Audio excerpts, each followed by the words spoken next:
Now we should be good. My mic was not connected earlier.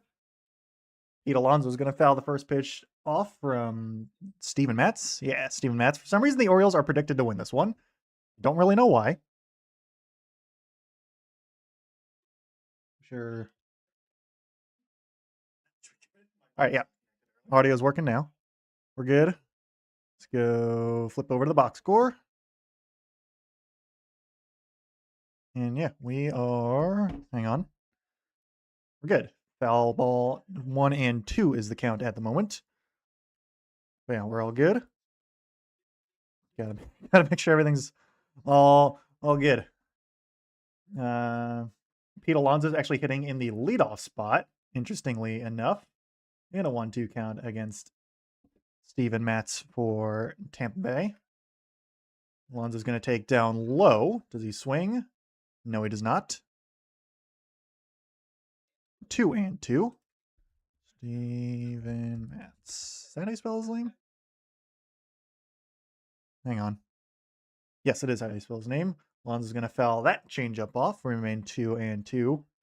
Here to start out a 4-game series between the Orioles and the Tampa Bay Rays wearing their old Devil Rays uniforms. Alonso on the next pitch will take down low 3 and 2 on the curveball, though a very kind of sideways curveball, not a 12-6, more of a like 10-3 curveball almost. Sinker, changeup, slider, and curveball, as Alonso is going to foul tip strike 3 on the sinker for out number 1. Meantime, the Dolphins have the ball first. Not sure who their backup quarterback is. Maybe it's Malik Willis who's actually starting this. I don't know for sure. He's going to fake the handoff now, look to throw. Good amount of time. Wide open there by the sideline is number 7 for Miami. I don't know who that is. Strike 1 meantime to Jackson Holiday. Let's pull up Dolphins and Commanders depth charts here as well. 1 and 1 currently on Holiday. Holiday hitting second. I think it's the first time he's hit second in his career. He's been in the leadoff spot 4. There's a curveball, strike 2 taken.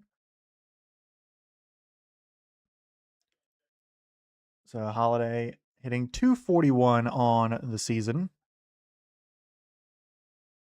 Getting his first at-bat here against the lefty, Steven Matz. Check swing on the curveball. Does he go around? No, he does not. 2 and 2. So kind of the same thing that happened with Pete Alonso.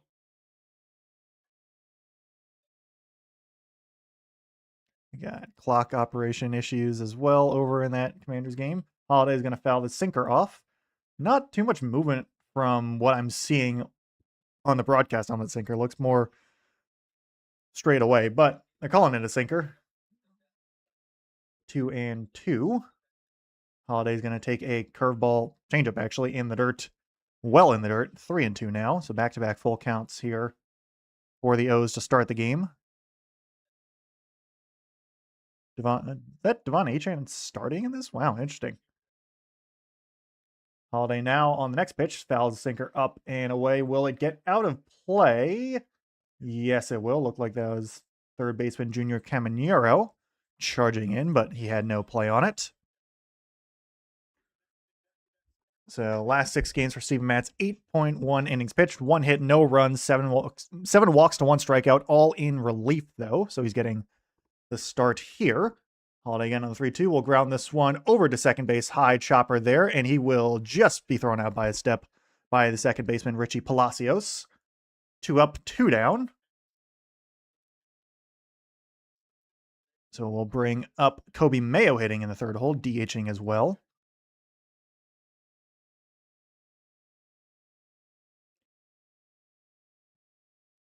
Caleb Douglas for Miami's working on... Or is that Caleb Douglas for Washington? I don't know. First pitch to Kobe Mayo is outside.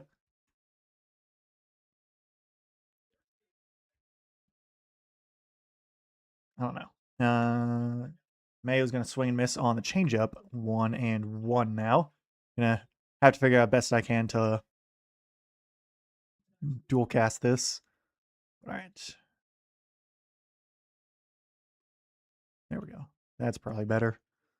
Do the roster so that I can see the numbers.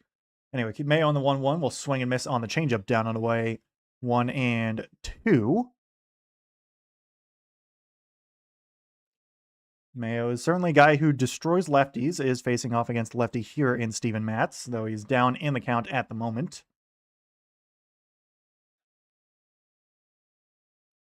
And we get time called by the catcher. Recent trade acquisition in Liam Hicks. He's actually going to trot out to the mound. Don't know if it was a pitch clock thing or is just running a bit low or if he's seeing something. But him and Matz are going to have a bit of a chat on the mound. Meantime, it is 2nd and 7 on the 26 for Miami. And that's going to be a, maybe not quite a first down. Slid a little bit for there. Again, I don't know if that's Malik Willis or not. Ali Cajo with the quote-unquote tackle. It is Malik Willis, so it is the starting quarterback there for Miami. Mayo's going to take outside on the curveball. Again, more of a sweeping curveball than a looping or dropping curveball there. 2-2, though. Nowhere close on that one. Next pitch quick here is outside changeup. 3-2 now. So if anything else, pitch count's a little high. Already up to 20. As Mayo's going to knock this one over into center field, but that will be caught by our old friend, Cedric Mullins, doing his usual thing. Kind of off the end of the bat a little bit to center field. So a 1-2-3 first inning for Steven Matz brings up Chris Bassett in his return from the injured list. Been a long time for Bassett. Sonny Styles there for the Commanders, getting his pads fixed up in his NFL debut. But Bassett, who has... It's been a while since we've seen Bassett. I actually don't remember last time specifically he was pitching, but it's been a while, to say the least. Signed this offseason. Been good mentor-wise. Devon Achane gets it inside the 10-yard line there. But Bassett dealt with back issues. Last pitched on the 3rd of June, so it's been about 2 months since a little over 2 months actually, since we've last seen Chris Bassett. Haven't exactly seen the best Chris Bassett has to offer, but see if he can pitch better here. Don't think he ever played for, I don't know if he played for Tampa. I know Bassett's played for multiple teams. No, he played for the Blue Jays last and was on the Mets, the A's for a while, and the White Sox start out. Okay. Malik Willis looking to throw. Now he's going to get a first down, get a horse collar tackle, I think. Wasn't a full horse collar, or wasn't a full tackle there, but yeah. And again, it's I'm simulcasting the Orioles and Rays game and also the Commanders Dolphins preseason matchup because I'm a huge Commanders fan. We do get a horse collar called on someone on Washington, so Miami's marching down the field. Yandy Diaz, in the meantime, leading off for the Rays. Diaz, Jonathan Aranda, Chandler Simpson, the top 3, all with very good batting averages. Chandler Simpson, similar to Luis Arias, does not hit the ball very far, but hits it in play a lot. First pitch from Chris Bassett is inside. 12 games pitched, 10 starts, had a couple openers, 4-4 record, 5.27 ERA, 56.1 innings pitched.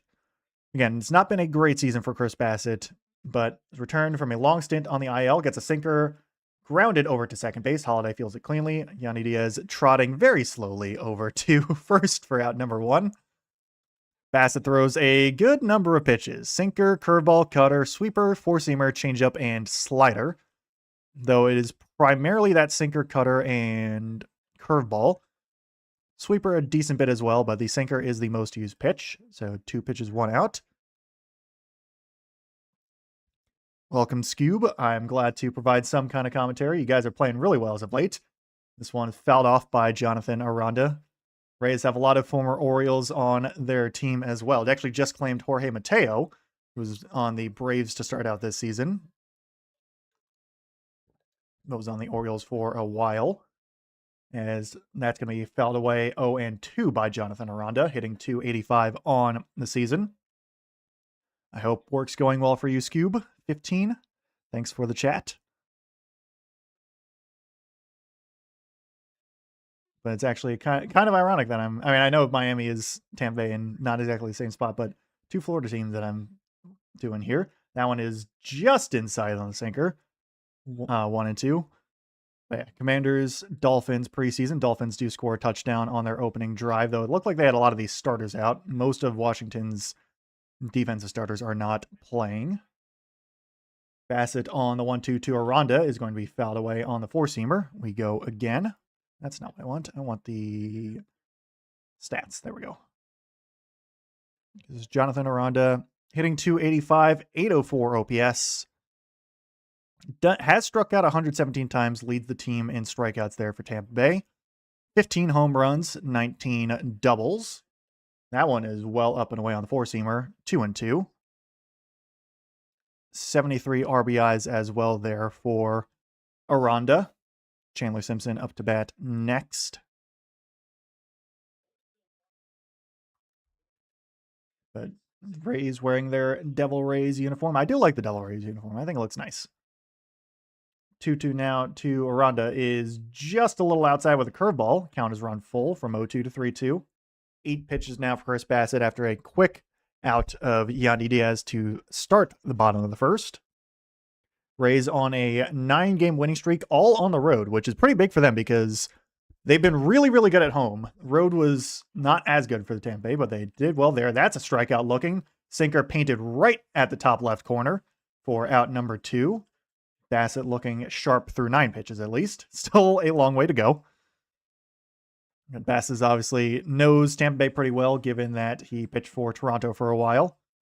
So he's fought, or not fought them, pitched against them plenty of times. But Chandler Simpson, the outfielder, playing left field tonight for the Rays. Batting left will take strike 1 on a curveball that drops right in the middle of the zone. 33 stolen bases for Simpson, only 39 strikeouts as well. 307 batting average, 699 OPS, 12 doubles, 6 triples, no home runs. He's going to ground this one softly foul on the curveball, 0-2. Yeah, same thing with Luis Arias. Honestly, even more extreme than Luis Arias.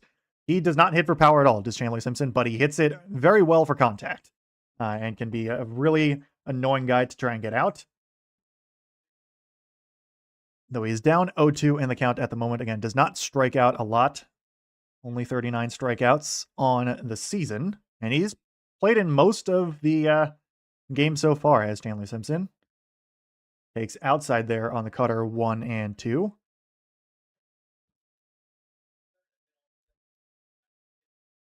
Should Chandler Simpson reach, it would be Junior Caminero, the very, very talented Tampa Bay Ray. And Simpson's going to just swat this one right back up the middle for a base hit. First base hit of the game. First base runner for either team. And that's just kind of what he does. Very flat swing of the bat. Just kind of swats it right back up there. See if he attempts a steal. Is one of the best stealers in baseball this year. And it brings up the superstar third baseman, Junior Caminero. Leads the team in at-bats, leads the team in home runs, has 35 home runs, 1 triple, 18 doubles, 77 RBIs, 96 strikeouts to 65 walks, only 2 stolen bases, hitting 279 with a 922 OPS. It's a very good season here for Junior Caminero. Pickoff attempt before we see a first pitch from Chris Bassett, not in time. First play on offense by the Commanders is going to be a kind of lob throw back and not caught. Looked like targeting Traylon Burks, but the throw from Marcus Mariota was not very good at all. And Simpson wanted to go a little bit. That pitch is inside on the sinker, 1-0. But Simpson held up on his stolen base attempt. Might have had a chance there. Pitch was not exactly easy to be caught there by Carlos Narvaez, the catcher for the Baltimore Orioles. Brought over in that Adley Rutschman trade a week and a half ago. This one is a slider outside, 2-0. Don't really mind pitching around Junior Caminero all that much. I mean, you do have to get to Liam Hicks after, and Liam Hicks is really good. Carry for Fat Man Katron Allen there in the Commanders game. We got a flag down as well. But it's a good, very good Tampa Bay Rays lineup. There's a reason why they're the best team in the American League right now. That one is fouled off by Caminero. Sinker top right, a little bit above the zone, but fouled off nonetheless. So 2-1 for Bassett. Fastest bat speed in the major leagues, or in Major League Baseball for Junior Caminero, apparently. 79.8 miles per hour. He's going to swing and miss there, though. And we get a stolen base, no throw in from Carlos Narvaez. So stolen base for Chandler Simpson gets him to second, though it is a 2-2 count now. 34th stolen base for Simpson. Not leading all of Major League Baseball. I know it's Nasim Nunez still, he's got like 40 or something right now, but he might be leading the American League, is Simpson. That is fastball sinker. That is called strike three. It was a little outside. No challenge from Caminero. So Bassett gets strikeout looking there, ends the inning. And I'll take it. Was a little outside on that pitch, but it is called strike three. Get a big chunk play there for the Commanders. Looks like that might be De'Ami Brown. I think he's wearing number 6. Yep, it is De'Ami Brown with a nice catch from Marcus Mariota, who takes a shot from the free rusher there from Miami.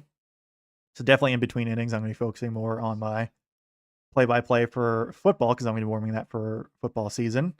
Again, I'm a Commanders fan, not a Baltimore Ravens fan. I have nothing against the Ravens, but I've been raised or inherited my fandom from my family who has been in the area long before the Ravens existed. Actually, my dad was old enough to have been a Baltimore Colts fan, so he always did not like Indianapolis because of that. So 1 hit and nothing more. Marcus Mariota is actually down a little bit. That's not good. That's not good at all.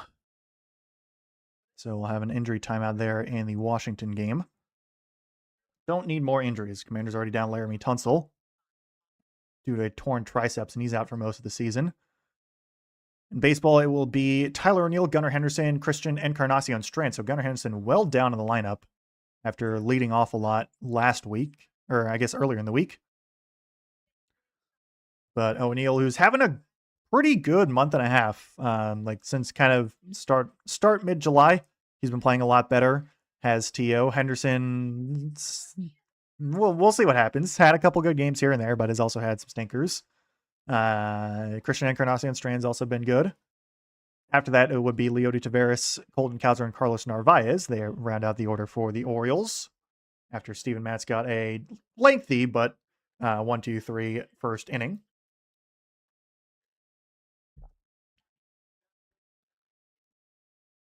So I'm at commercial breaks on both games, actually, funnily enough. But that is actually, Steven Matz is just opening for today.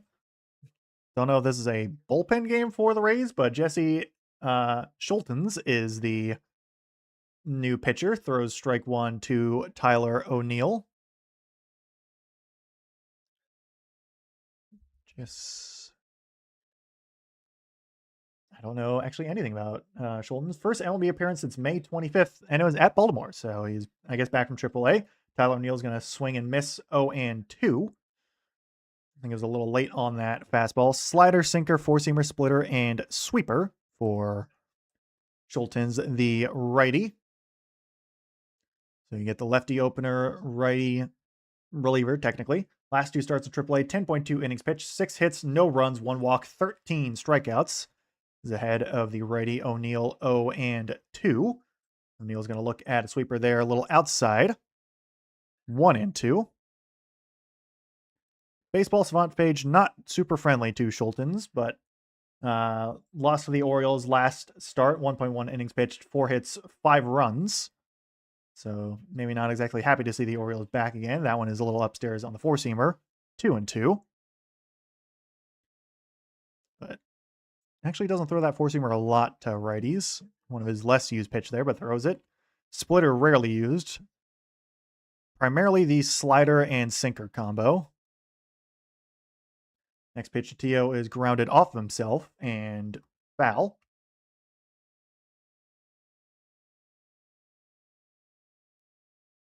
So that Ethan Kaliak-Manis, I believe, is now slotting in at quarterback for the Commanders. And they're awesome new uniforms. Actually, no, it is Sam Harthen.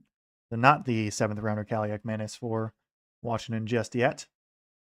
O'Neill on the 2-2 on the 6th pitch from Schultens. Takes down and away on the slider in the dirt. 3-2. So seeing a lot of full counts for the Orioles. I believe all four of them now have seen full counts, though they have yet to get a base runner out of it.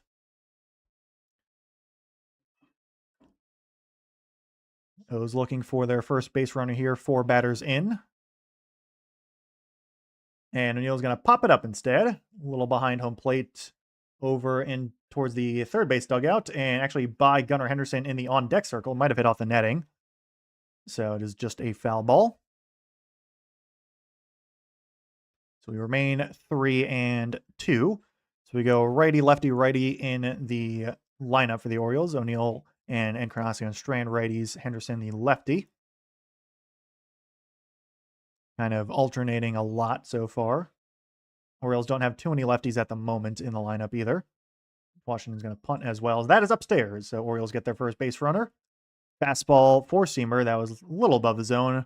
It is a walk for T.O. He's actually been doing that a lot lately. O'Neill's been getting on base a good bit from those walks. It's been a good bit of power as well. But Orioles get their man on for Gunnar Henderson.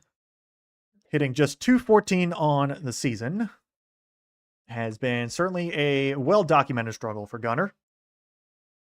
Maybe a new series here in the Trop can help. Takes inside ball 1 on the slider. Where's my rosters? There it is. 19 home runs for Gunnar, 49 RBIs, 687 OPS. For Mr. Henderson in the 1-0 count at the moment. Next pitch is taken all the way right in the middle on the splitter. 1-1. And Henderson's second on the team in home runs behind Pete Alonso with 26. Only 49 RBIs for Gunnar as well.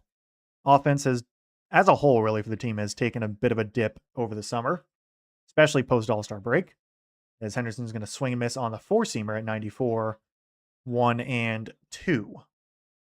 Probably won't see a steal attempt by Tyler O'Neill, not exactly the fastest guy in the world. Liam Hicks, the former Miami Marlin, doing the catching for the Rays tonight. And I don't know if they're trying to just have an opener for Schultens or if it's going to be a full-on bullpen game. But Steven Matz goes one perfect inning to start out. Schultens' next pitch is going to be lined right back up the middle. That will drop in front of Cedric Mullins for a base hit. Tyler O'Neill racing all the way over to third. He got a great jump there. So a couple knocks back up the middle. This one instead is not caught by former Oriole Cedric Mullins. It is first and third now. Nobody out for the Orioles off the Gunnar Henderson single. So O'Neill looks like he was actually going to steal. I think he was kind of a hit and run there almost. O'Neill gets all the way over to third. So runner in scoring position here for the Orioles. Rays went 0 for 1. Christian Encarnacion Strand, who got called up kind of post-All-Star break after the Blaze Alexander injury, takes ball 1 on a slider a little below the zone. So CES only his 21st game of the season. 254 batting average, 4 home runs, 13 RBIs, 801 OPS though. Got off to a white-hot start when he got called up against Boston, though. He's cooled off a little bit since. Still been pretty good. That's for sure. Does have one stolen base. Throw back over to first base, not in time. So 4 walks to 15 strikeouts for CES, 13 RBIs. 3 doubles, no triples for Encarnacion Strand. In a 1-0 count, though, he will knock this one over into shallow-ish right field. This might be enough for T.O. Throw home is coming, and it is not in time. O'Neill scores standing. Doesn't even bother sliding, so the Orioles get their first run on a CES sac fly. Gunnar Henderson is going to remain at first base. So it's like medium right field, I'd say. It wasn't quite warning track, but is a sharp liner out over into right field. Victor Mesa Jr. with the throw in. Not quite in time. Interesting that there's no slide from Tyler, but he did beat out the throw nonetheless. Commanders defense not having a great time so far. But O'Neill nonchalant about just trotting right in. Scores the first run of the game. Pickoff attempt at first base. Again, not in time, I assume. They're not actually showing Gunnar Henderson. Thanks, Masson. But anyway, looks like he's all good. So 1 out, runner on first now brings up Leody Taveras. Switch hitting outfielder playing left field tonight. Squares to bunt. That one a little high. Actually does come into contact with his bat. So it should be a foul ball, strike 1. Showing the trop. Rebuilt after the Hurricanes from a couple years ago wrecked it. But it's back and fresh and hosting the Rays, who are playing very well in it. Don't know for how much longer they're going to play in Tropicana Field.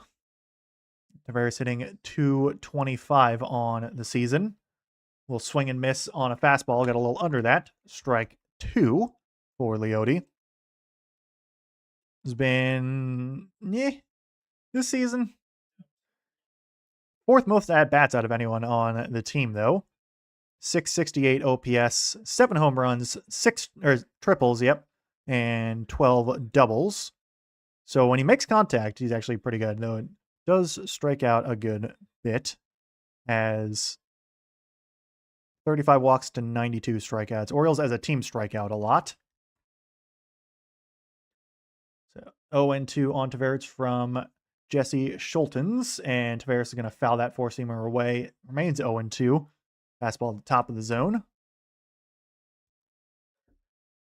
Just going to scroll that down slightly. But Tavares, the former Texas Ranger, was on that World Series winning team back in 2023. Another big run for the Dolphins. That one is in the dirt on the splitter. 1-2. I think Tavares now the only switch hitter in the lineup for the O's. Adley Rutschman was a switch hitter as well, but he's no longer on the team.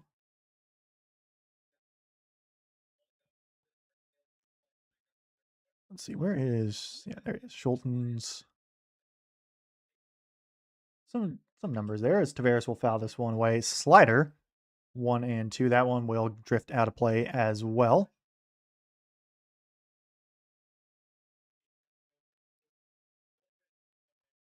So we get a false start on the Dolphins. Look like Quinn Ewers is now in for Dolphins at quarterback. Malik Willis goes 1 series, does score a touchdown on the Washington backups.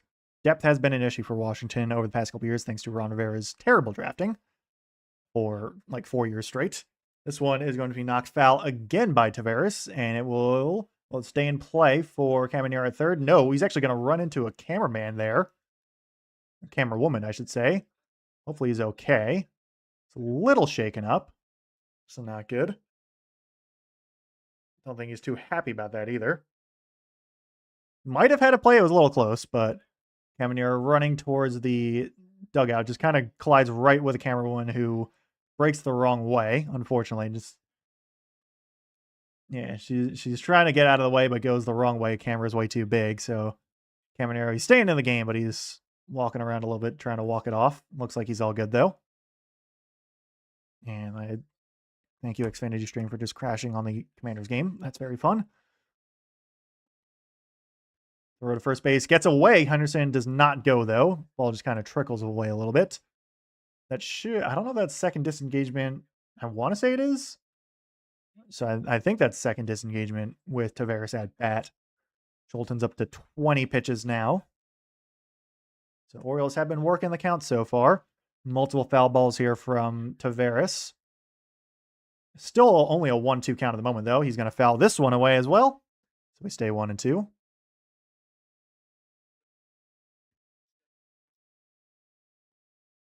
Fourth and 3 for Miami at the 48 of Washington. Like 47.5. And the stream wants to, Xfinity Stream wants to die again. I don't know why. That's really annoying. And that is fouled away by Leody Taveras again. Looks like Washington also made a stand there on 4th down, which is nice. We like that.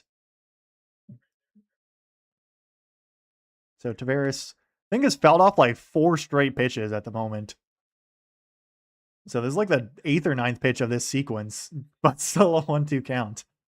Hicks lining up inside a little bit. This one actually misses the target. Tavares fouls it off again. Sinker was a little high. Tavares is in full swing mode, though. Fouls off another pitch. So still 1-2. Gunnar Henderson still at first base. This is the 10th pitch in the sequence. We've had 5 straight foul balls, 7 total foul balls in this pitch sequence.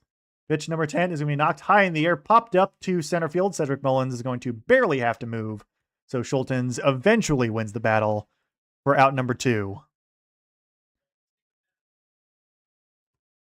So it's been a lot of long at-bats for the Orioles so far. 1 run driven in at the moment on the CES sac fly brings up Colton Cowser, hitting .211 on the season. 9 home runs, 30 RBIs, 652 OPS. Been having a great season defensively, not a great season offensively. Former top prospect for the Orioles. Will knock the first pitch foul on the slider over towards that third base dugout, though well out of play. Only 4 doubles for Colton this season, no triples. Has just not exactly been great at making good contact this season. When he does, the ball usually travels pretty far, but has not been a great power or really like any kind of extra bases. It's been a struggle for Colton this season. In a 0-1 count at the moment, we'll swing and miss on the splitter. 0-2. Struggles with off speed, demolishes fastballs. But it's the book's been out on him for a while. You got to change up, throw it to him. He usually misses it. Schultens does not have a changeup though, but he's been throwing him some off-speed stuff here and there.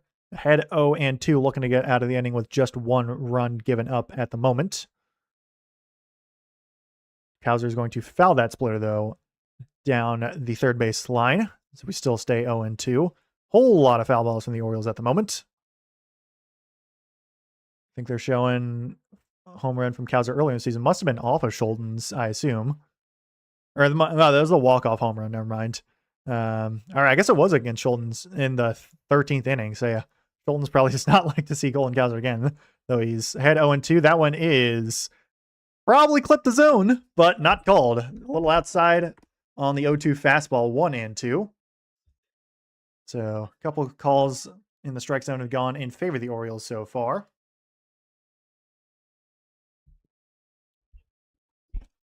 So 1-2 the count now for Cowser against Schultens. He's going to take low. We got a stolen base attempt from Gunnar Henderson. He is out just a little bit. Thank you for the compliments, Cube. I don't exactly get the Rays broadcasts all that well. I'm not exactly in the Florida area. I guess that throw was in there in time. So Gunnar Henderson is thrown out. So I guess Cowser is going to be remaining at bat next time. But yeah, thank you for the compliment. I mean, hey, you got 2 weeks in a row, Orioles and Rays, that's for sure. I just usually stream every Friday for the Orioles game because I'm an Orioles fan, but I appreciate it. Hartman complete to Traylon Burks there as well. We get a flag down.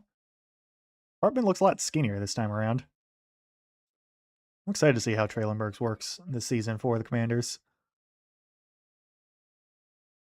No Terry McLaurin, no Stephon Diggs today. I'm also looking forward to seeing Antonio Williams holding on the defense, so that should be penalty declined there.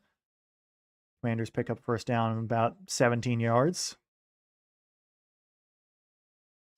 But Burks, who signed with the Commanders last season, was a waiver claim, I believe. Made a really nice catch, his lone touchdown catch for the Commanders last season against the Broncos on Sunday night. I think it was Sunday night. In that eventual overtime game. Thank you, Xfinity, again for crashing. I don't know why you keep doing this. Is it because I'm streaming? Maybe that's why? I don't understand. Do I need to just like put it on my phone instead? I might put it on. I don't know. They're showing Stephon Diggs on the sideline. Diggs. Yeah. Yes, I am an Orioles fan, Scube. So I'm. Again, well, you'll get 2 Orioles games or 2 Orioles Rays games in a row since they play in Camden Yards next week. But yeah, I'm not based in Florida, so I don't exactly get whatever local Rays broadcast is. That one is in and out of the hands of Katron Allen. Meanwhile, in the football game, oh my god, it just keeps crashing. All right, I'm just gonna put it on my phone. I'm just gonna stop trying to dual cast this because I hate Xfinity Stream so much. It's such a bad platform, but it's unfortunately my cable provider. So I don't have YouTube TV or anything like that. First pitch to Liam Hicks is lined right back up into center field for a base hit. Hicks, former Miami Marlin, acquired at the trade deadline. I really love that trade for the Tampa Bay Rays. I have Liam Hicks on my fantasy team, so I definitely have an affinity towards him this season, but he's been playing really, really well this season, and I was surprised they got him for, like, not a lot of fanfare. Also surprised Miami traded him away. I don't know his contract status, but he's been really good. Hit a grand slam in his first game as a Tampa Bay Ray and knocks the first pitch from Bassett here in the second inning. And that one is knocked high in the air. Not all that far, though, over to Tyler O'Neill in right field from Victor Mesa Jr. for out number 1. So 2 pitches, 2 swings, 1 hit, 1 out. Hicks remains at first base here in the bottom of the second inning. So very quick couple batters here. Brings up former Oriole, longtime Oriole Cedric Mullins. Already had his reunion with the Orioles early in the season. Orioles and Rays have played a series both in the Trop and in Camden Yards back in like June, I want to say. Like late May, or I think it was more May than June. Rays swept the Orioles in the Trop. That is a perfect sinker, top right corner, strike 1. By the way, where am I going? There's, yeah, CBS. That's what I want. Because that has the Commanders game. But Mullins, longtime Oriole, always beloved by us Orioles fans. That is a high strike. Mullins is going to challenge this and be correct. So it'll be 1-1 on the, looked like that was a cutter, actually. It's weird. I don't know why CBS, maybe it's a CBS issue that's like the stream why, because it's like buffering on my phone as well. Because the Masson broadcast is working fine, and that I get through Xfinity as well. So 1-1 on the count between Bassett and Mullins. This one is outside, 2-1 on the changeup. It might actually be a CBS issue that for that there. I don't know why it would be. CBS is usually pretty reliable, but I'm going to still do my main broadcast of the Orioles. So 2-1 on Mullins. He's going to line this one down the line and just foul. Got a good piece of it, but just pulled it out a little bit in front, 2-2. This is a matchup could have seen last year between two different uniforms. It would have been Mullins on the Orioles and Bassett on the Blue Jays. Now Mullins in Tampa Bay, Bassett on the Orioles. Both of them been in the AL East for a while. And Mullins going to kind of jam shot this back just over a leap of Jackson Holliday for a base hit. Hicks is going to get to second. Holliday just barely not able to get that one from Cedric Mullins. Third hit of the night for the Rays. They get 2 on here, 1 out for Richie Palacios, the second baseman. Just kind of inside of the bat, but just enough power to get it over Holliday. But Palacios, I'm on the pitching. That's why I'm not seeing him there. 238 batting average. Will swing at the first pitch and foul it back on the curveball. Palacios hitting 238, 691 OPS. Hits well against Baltimore. 318 batting average, 4 RBIs, 1 double, 7 for 22 this season at least. 2 triples, 9 doubles total. 5 home runs. Takes curveball inside ball 1, down and in really. 35 RBIs for Palacios as well. 55 strikeouts to 10 stolen bases and 36 walks. So pretty patient hitter from the looks of it. Has a runner in scoring position here. Rays 0 for 1 on the night so far. Takes a 4-seamer all the way. 1 and 2 on the strike right down the middle. So I guess Washington failed to score on their last drive. Don't know what happened there because CBS was just constantly cutting in and out. Bassett ahead 1-2 on Palacios. He's going to line this one over into right field. That will get down for a base hit. Tyler O'Neill has to cut it off. Barely gets it. This will drive in a run, though. So that will tie the game on the Palacios double. Just pulls it right down the line. O'Neill able to cut it off enough to only have it be 1 run, but it does put it on second and third one out. 10th double of the season for Palacios out of the 8 hole. Taylor Walls, the shortstop, will be up to bat here in the bottom of the ninth, or not, sorry, the 9th hole and bottom of the second. And Quan Martin intercepting from the looks of it there for the Commanders. Their first real good play there on defense. So Walls, let's see, where is he? Hitting 217, 605 OPS, 2 triples, 14 doubles. Squares to bunt, pops the bunt up behind home plate and foul. 36 walks to 86 strikeouts for Walls at shortstop. Does have 18 steals, so has a good bit of speed to him. I think he's a pretty good defensive shortstop, even if the offense has not exactly been there. But Mullins at third, Palacios at second. Both of them, I believe, has pretty good speed. I know Mullins certainly has good speed. Know that very well. That one is inside on the cutter, 1-1. But Bassett, after a quick first inning, started out quickly here in the second, but has run into a good bit of traffic at the moment. 242 batting average for Taylor Walls this season with runners in scoring position. No home runs, but 24 RBIs. In prime position here for some more. It takes upstairs on the four-seamer, 2-1. Bassett going to have to find a way to work through some traffic here. Did not get the shutdown inning he was hoping for. These dang pesky Rays always seem to find ways to hit well with runners in scoring position, especially at home.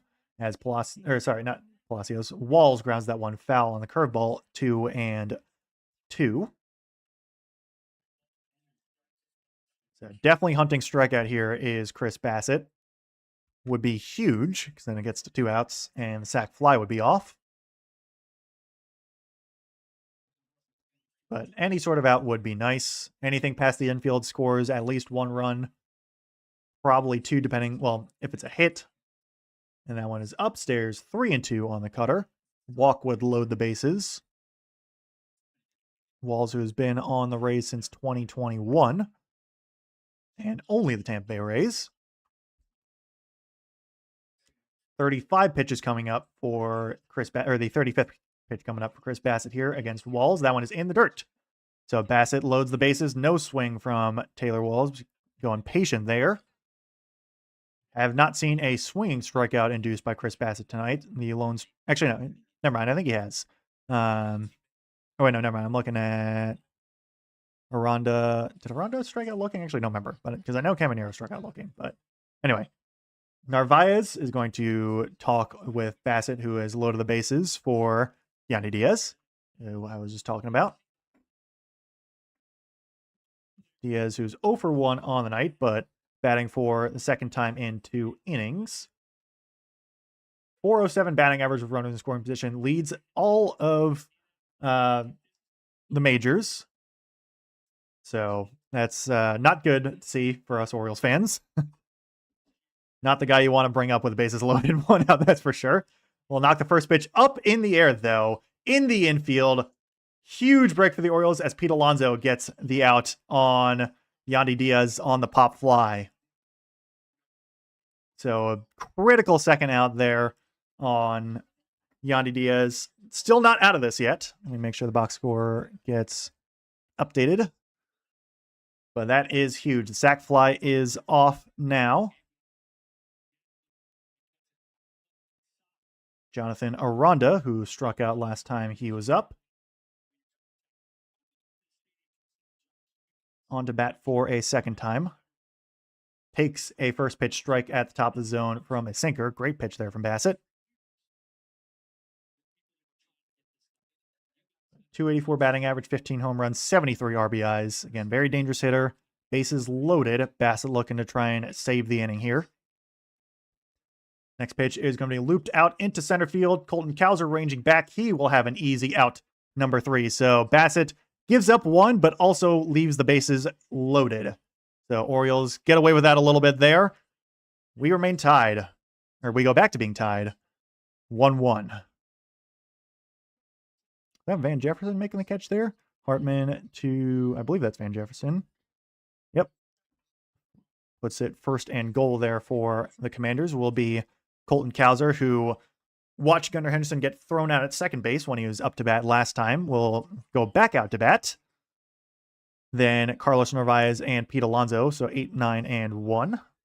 Don't know if they're going to be facing Schlotten's again, or Schulten, sorry. My guess is they probably will. I don't know if the Rays want to go to the bullpen again. So it'll probably be Jesse Schulten's again, my guess, to go back out against Colton Cowser.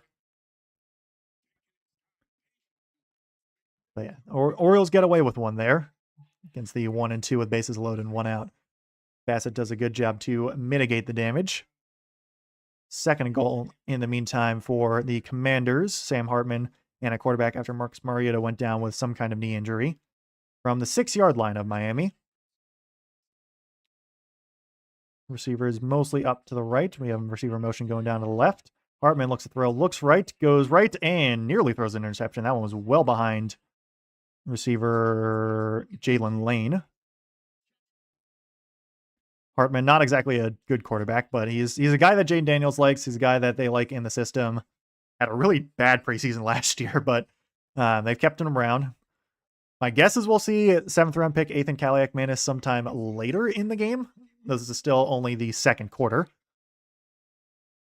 Don't think Hartman was planning on playing it. I don't know how long they were planning on playing Marcus Mariota either. Third and goal now. I've actually shifted the line of scrimmage to the 4-yard line, which I think is where it was supposed to be the whole time. The graphic was a little off. Yeah, it flags down. The Washington offensive line collapses, so that is a sack. Probably be a holding there on that flag, so it's going to be declined. Meanwhile, Colton Cowser back up to bat. Takes a first pitch ball from Jesse Schultens on the 4-seamer. Didn't look like a 4-seamer there, but I guess it was a 4-seamer. 1-0 though. So Cowser saw a couple pitches from Schultens. Did not wind up completing the at-bat. Now gets a second chance here. Takes a perfect sinker there, top left corner, strike 1. 1-1 in the count. Bases are empty, so Cowser's going to have to see through this at bat no matter what. Get a field goal attempt for the Commanders as well. That one is going to end in by Jake Moody. Cowser goes around on the splitter 1 and 2.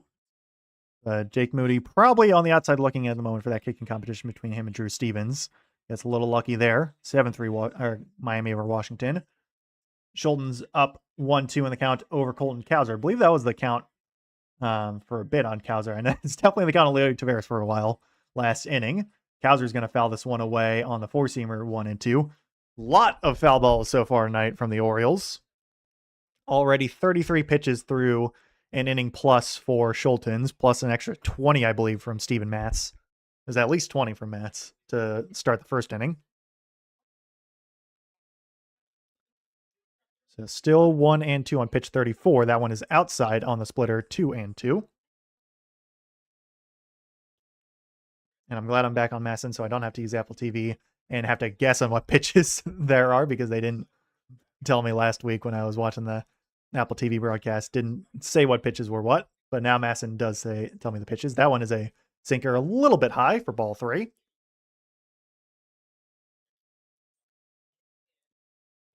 Because it is tough as someone who has not really played baseball past Little League. I can identify some pitches pretty well, but other times it's a total guessing game.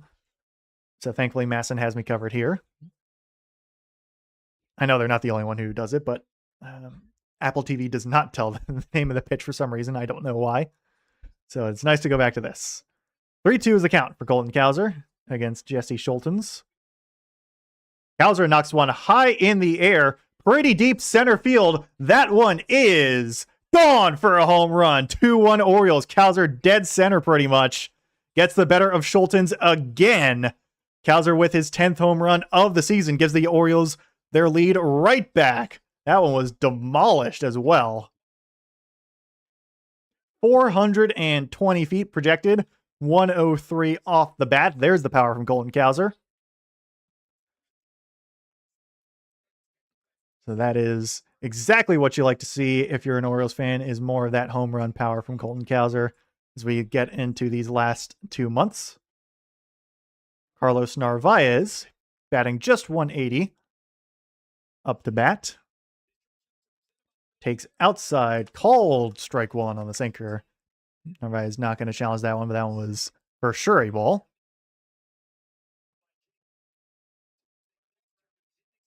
Narvaez hitting, I think, just 130 with the Orioles. Not known for his offense at all, known for his defense.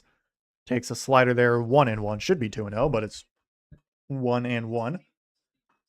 Hitting 183 home runs, 10 RBIs, 511 OPS.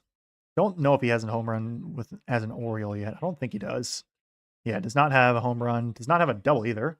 Gonna kind of jam shot that one right to the first baseman, Jonathan Aranda, for out number 1 on the weak liner. But a slider that did not slide at all for Jesse Schultens gets demolished by Colin Cowser to make it 2-1.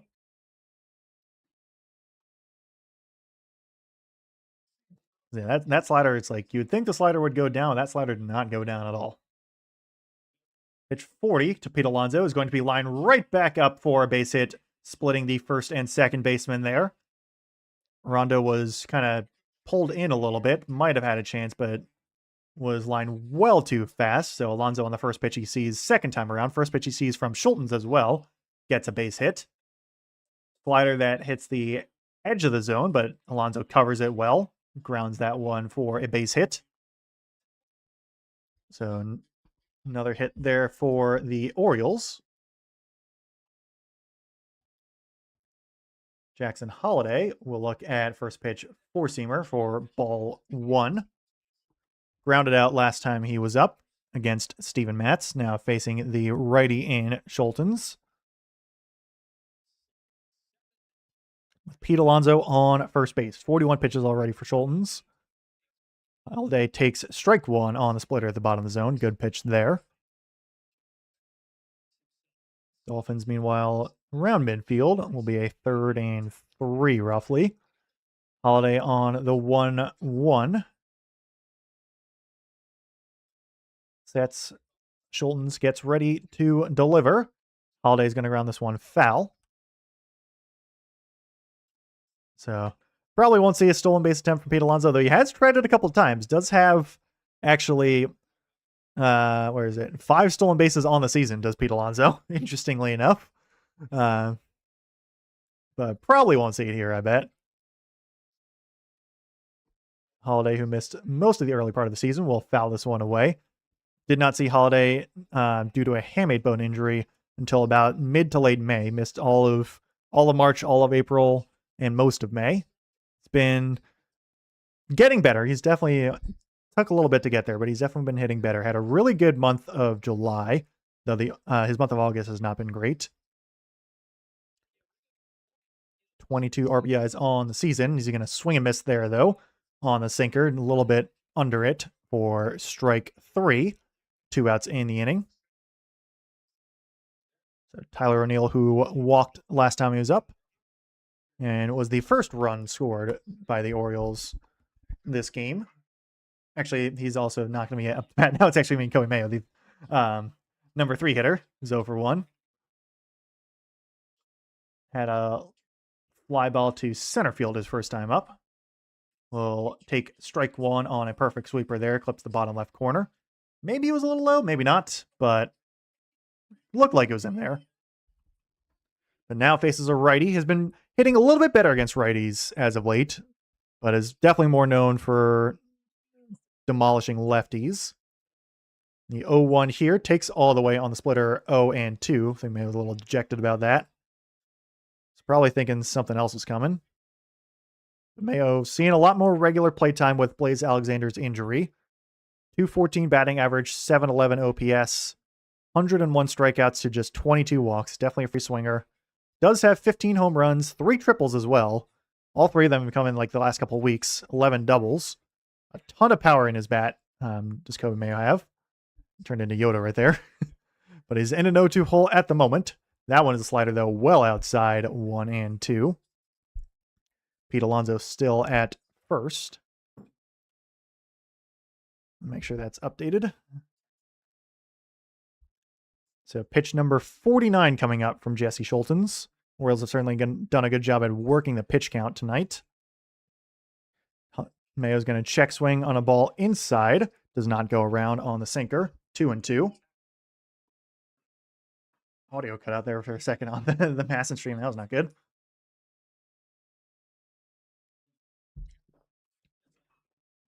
But pitch 50 coming up now. Mayo worked himself back into a decent count here. Still with 2 outs, though. He's going to take down and in on the splitter, ball 3.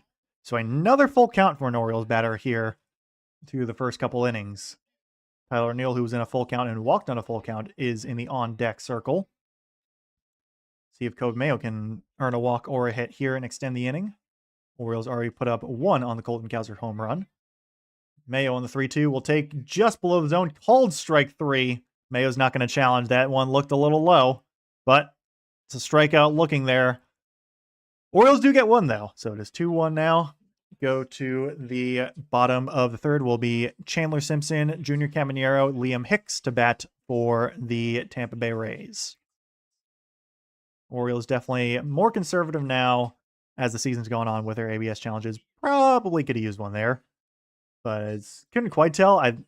It looked low because they have the zone there, and it looked like it was below the zone, but maybe it wasn't. I don't know. But it's either way, it's a strikeout looking. Commanders have the football on offense there. Now their defense made another stop. So Sam Hartman's still on at quarterback. Katron Allen with a run of about 3 on first down. I've only kind of been paying some attention to the Commanders game due to having to call this post game, but now I can devote my full attention in between innings. So the ball is on the 35-yard line of Washington. It's like 5 wideouts set, maybe a tight end there, but empty backfield. Screen pass to Jalen Lane, who's going to get about 5. Actually, 6 maybe. Should be 3rd and 1. Lane, I think he was a 3rd or 4th round pick last year at Virginia Tech. Return specialist. Dealt with a bit of injury last year as well, as did basically everyone for Washington. 3rd and 2 is what they're calling it. But hoping he can have a bit of a step here in year 2. Definitely needs to work on the hands a little bit. Antonio Williams in motion. Their 3rd round pick at receiver this year for Washington. Commanders 2 for 5 on the night from 3rd down. Katron Allen will better burst at speed. Late round pick out of Penn State this year. Running back gets the first down. Gets about 5 there. It's actually not Katron Allen. It's Jerome Ford. I guess Katron Allen might be done for the night. Meanwhile, we go back to baseball. First pitch, just immediately back in there. Curveball, strike 1. Chandler Simpson squared to bunt. The ball dropped in a little below him.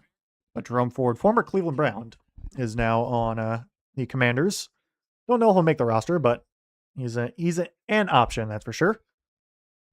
0-1 on Chandler Simpson, who's slapped a hit up back the middle. Slapped a single up into center field last time he was up. 1-1 now on changeup outside. Might have been a sinker. Something a little off speed. Colson Yankoff with a catch there for the Commanders. He's a tight end, I know that. Great name, by the way, Colson Yankoff. 1-1 on Simpson. That one is a little inside on the fastball. 2-1. But Simpson had a hit. Junior Caminero struck out looking. Liam Hicks also with a hit last time he was up. Those are your 3 batters due up in this inning. 16 balls to 25 strikes for Chris Bassett through 2 innings plus. As Simpson's going to ground this one over to Jackson Holliday at second and be thrown in at first base. So out number 1 for Bassett, retires the leadoff man. That Robert Henry, I believe, with a big run there for the Commanders. First down. Junior Caminero with the bases empty. 0 for 1. So struck out on a pitch that probably wasn't a strike, but I'm sure Bassett was fine with it. There's a strike. That one for sure right in the middle for the 0-1 count. Ben Sinnott with the catch there for a first down. Former 2nd round pick by the Washington Commanders back in 2024. It's not seeing too much play. We'll probably see a bit more in this season. Hopefully, at least.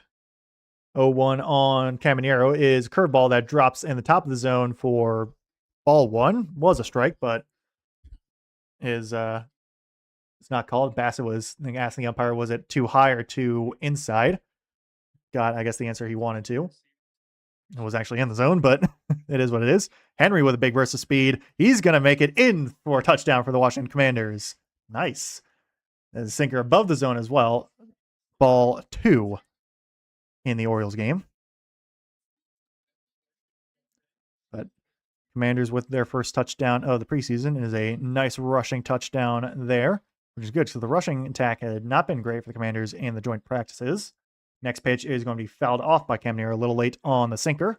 2-2.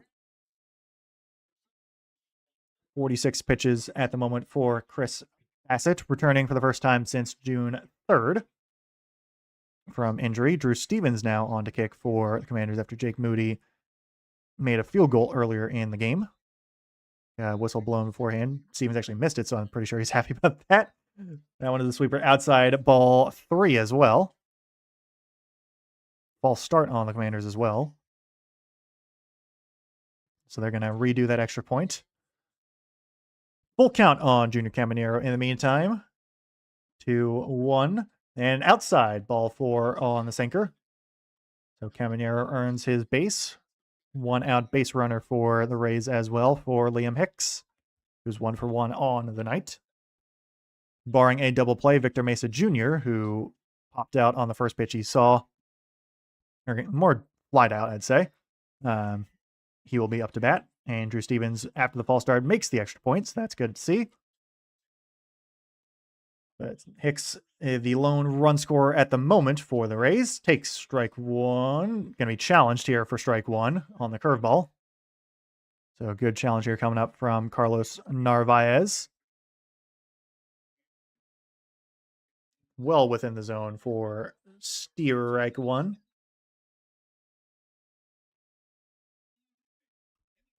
Actually, I don't think I've read off Liam Hicks' stats yet because he singled on the first pitch he saw. So Liam Hicks, where is he? Where's he at? Takes upstairs meanwhile in the actual game.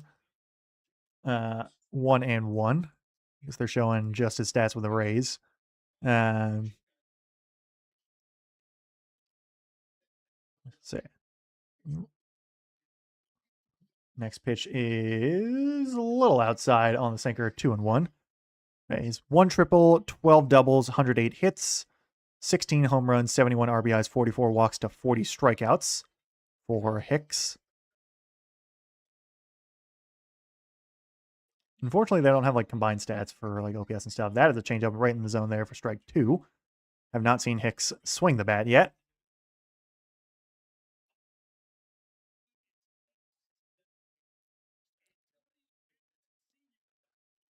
Antonio Hamilton Sr. with a nice hit on Washington special teams there on the kickoff. Hicks takes inside on the sinker, 3-2. So back-to-back full counts for Chris Bassett here in the bottom of the third. Pitch count certainly climbing. Can't tell who that is that they're showing in the Orioles dugout. It was someone. I don't know if it was a player or not, but 3-2 here on Hicks. That one is going to be challenged. Called ball 4. This one should be overturned to a strikeout, though. So another curveball that clips the outside part of the zone. 4. Strikeout number 3 for Chris Bassett and out number 2 in the inning.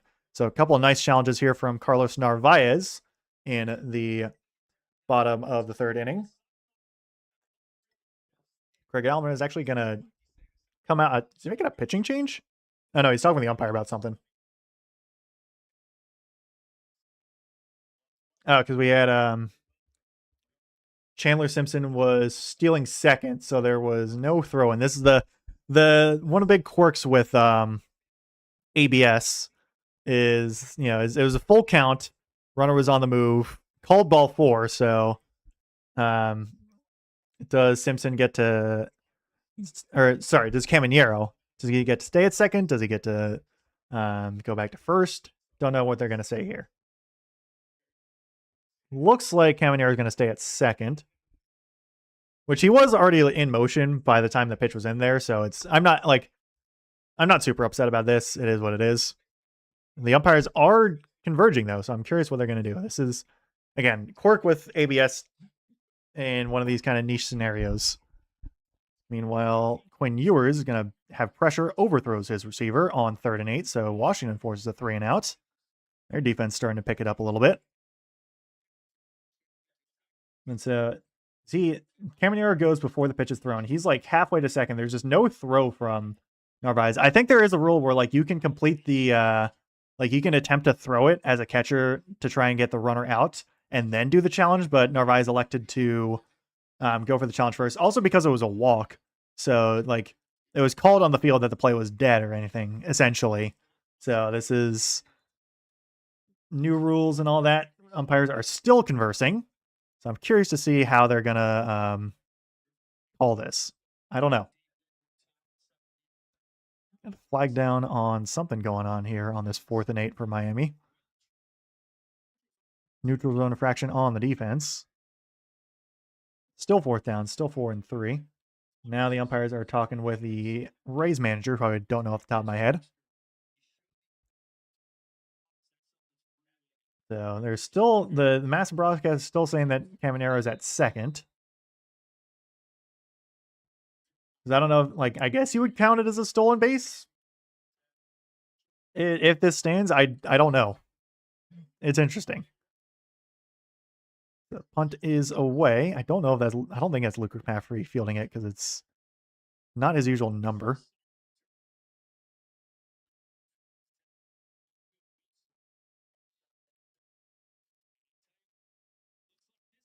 So they're still talking. We have a lengthy delay here.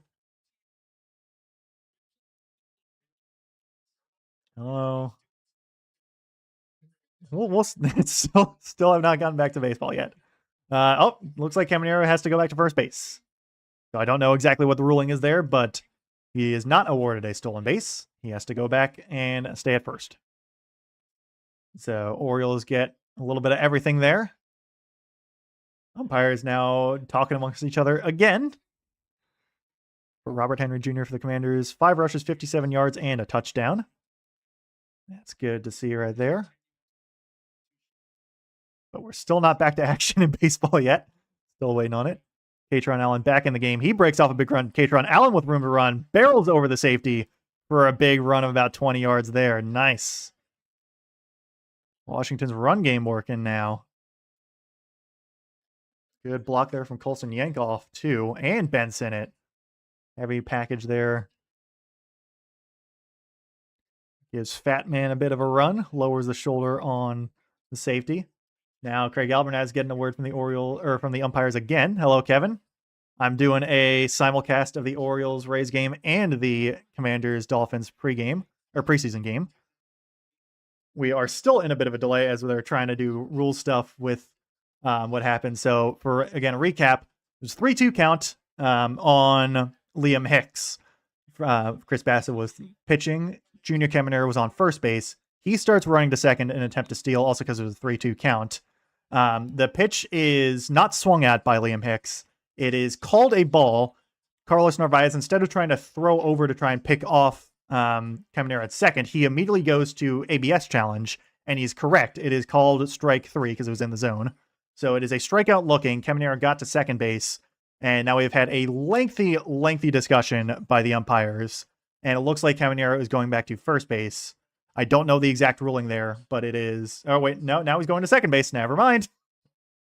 He's walking over to second, so I don't know what's going on anymore.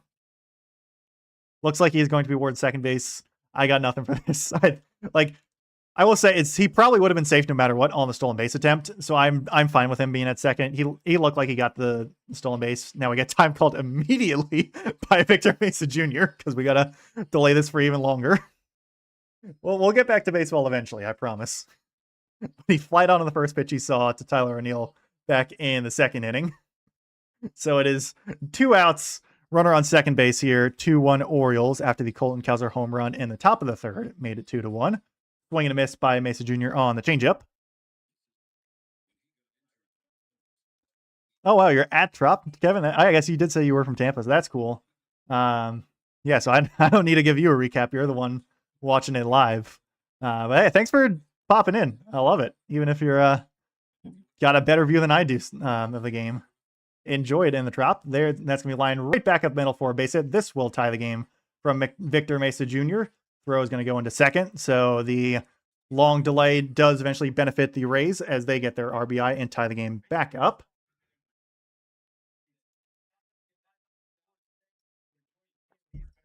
Yeah, I was wondering where you were, Kevin, but that makes more sense that you're over at the game. That's cool. So curveball that Mesa Jr. just bends down and covers. Good hit there, right back up the middle. No chance for Cowser to throw out Caminero. Bassett just not looking too happy there. Throws first pitch ball to Cedric Mullins, a little high. And yeah, I bet my broadcast is well behind for you, Kevin, because you're the one actually seeing it live. The Rays doing what they usually do in hitting well with runners in scoring position. Tie the game up again. It's gonna be one of those games, pretty much. Mullins going to ground this over to Holiday for out number 3. Are you sitting with Orioles fans, Kevin? Or are you sitting with Rays fans? Because I won't crap on Adley Rutschman, that's for sure. I liked him. It's sad to see him go, but I won't say too many bad things about him. Okay, so Cedric Mullins grounds out. Rays do get the run back. So trading blows here are the Orioles and the Rays through 3 innings. Rays with a couple more hits than the Orioles, but Bassett did a good job stranding the runners last inning. Left a bases loaded situation in the second.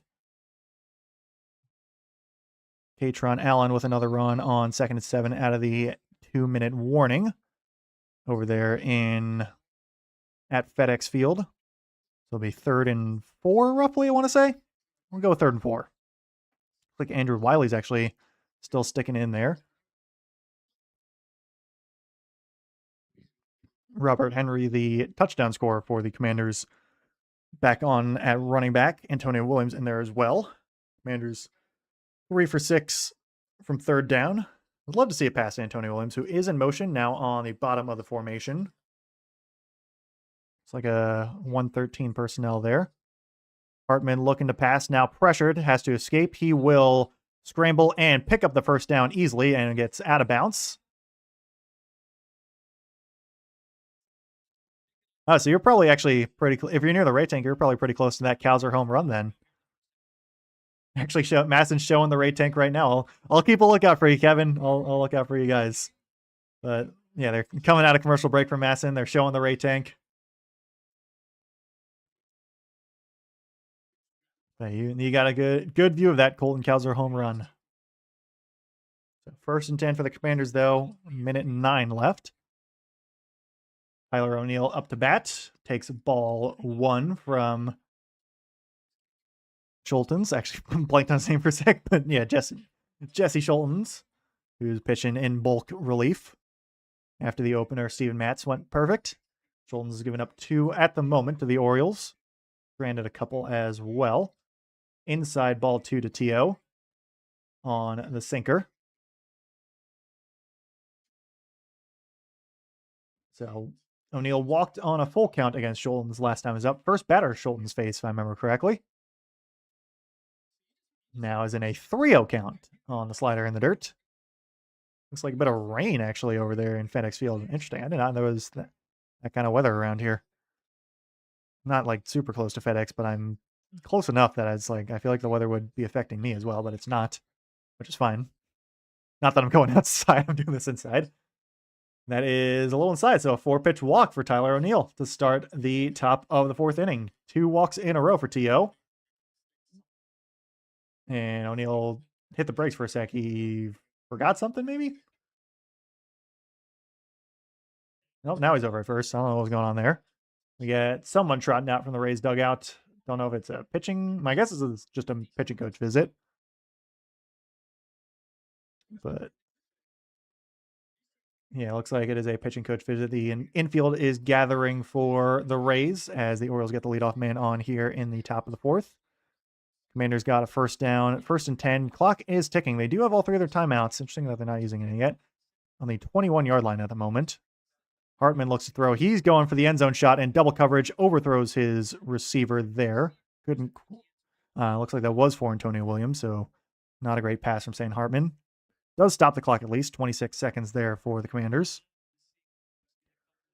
Boozer warming in the bullpen for the Rays. Bullpen just being kind of off to the side and the drop. No actual pen itself. But what is your first name? I don't know. One sec. Cam Boozer. Meanwhile, Gunnar Henderson, who's 1-for-1, takes strike one on the splitter in the middle of the zone. Cam Boozer will be most likely the next pitcher for the Tampa Bay Rays. Sam Hartman on the next pass will throw it caught over on the 4-yard line. That is Jalen Lane. Great catch, body catch there from Jalen Lane. Henderson, meanwhile, knocks one right over a leaping second baseman, Richie Palacios, for a base hit. Sharp throw into second is not in time. Henderson's 2 for 2 with a pair of singles.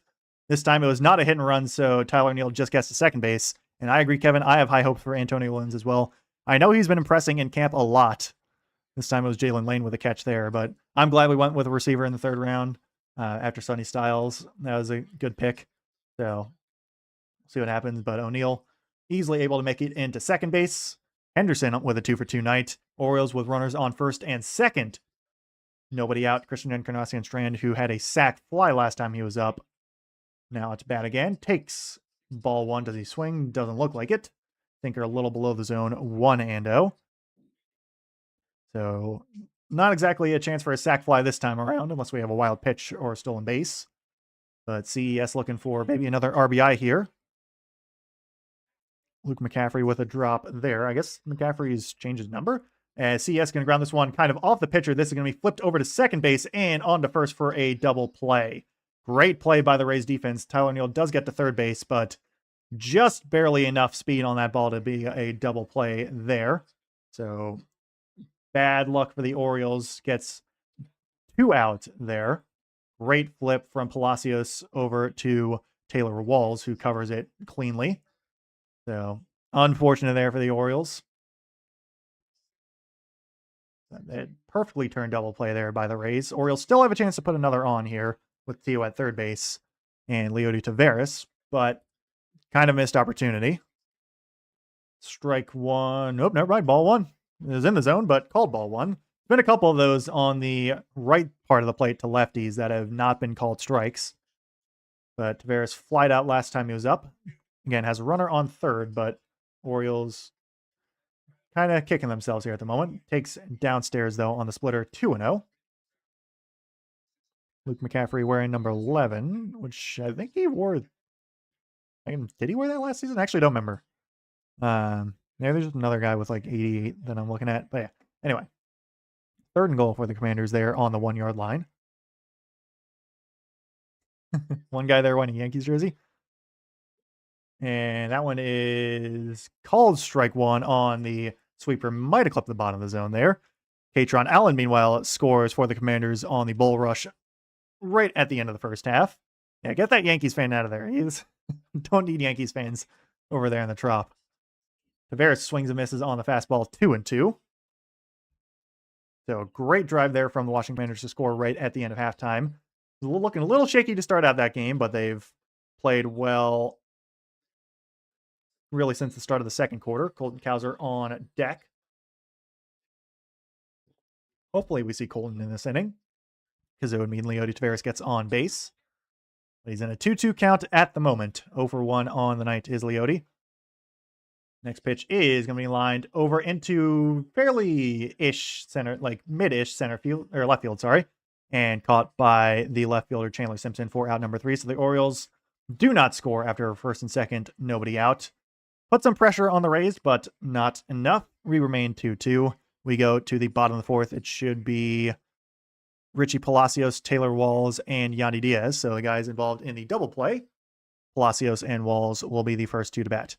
Dolphins do, in fact, have Malik Willis. He started actually this game as well. Led the touchdown drive against Commanders' kind of second-string defense there for Miami. But he only played 1 series and was that touchdown. A couple of defensive lapses by the Commanders in that one as well. But the defense has definitely squared up a lot ever since, with Quinn Ewers coming in after that. But yeah, Malik Willis, who got a big contract in the offseason by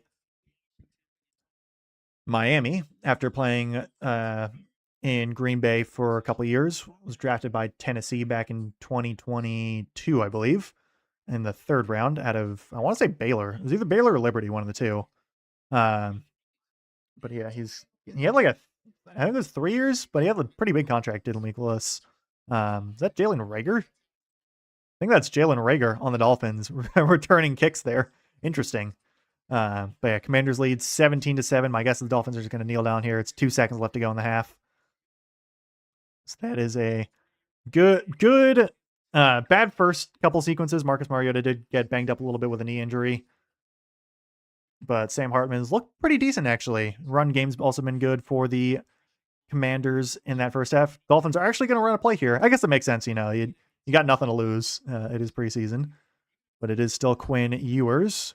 Looks to throw. He will dump it and incomplete. Good work by the Commanders defense. Antonio Hamilton Sr. with another play. So he will end the half with a pass breakup there. I don't know if Daniels isn't playing tonight. I know that most of the first stringers on offense and defense are not playing. Maybe we'll probably see him later on as first pitch to Richie Palacios is fouled away. Might see him in game 2 or game 3. I know he played a bit last season. But we'll see what happens. I don't know if they will play him or not. My guess is they'll play him for like a drive or two later on, just not tonight. Bassett on his 60th pitch throws ball 1 to Palacios. Palacios, who has an RBI double in the game, tied it up as well at 2 apiece. Takes inside ball 2 on the sinker.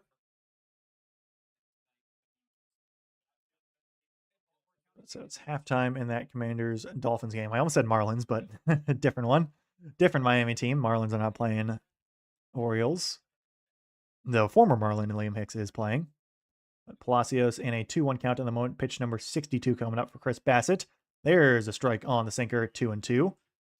Inside part of the zone, but well within the zone. I don't think Palacios is too happy by that call, but had he challenged, he would have been wrong. Drew French looking on from the Orioles dugout, Orioles pitching coach. Bassett's looked sharp to start, then has been a bit shaky in the second and third innings. We'll see if his fourth is a bit better. Only giving up the 2 runs, did strand bases loaded in that bottom of the second inning. And that is going to be grounded foul by Palacios. Pitch count's starting to get up there a little bit. Orioles did have the day off yesterday, so the bullpen is decently well rested. Also didn't use too many of their high leverage relievers on the game Wednesday against Minnesota. Next pitch is a little high on the cutter, 3-2. So Bassett's already issued 2 walks on the night. Does have 3 strikeouts. But has given up 5 hits already as well.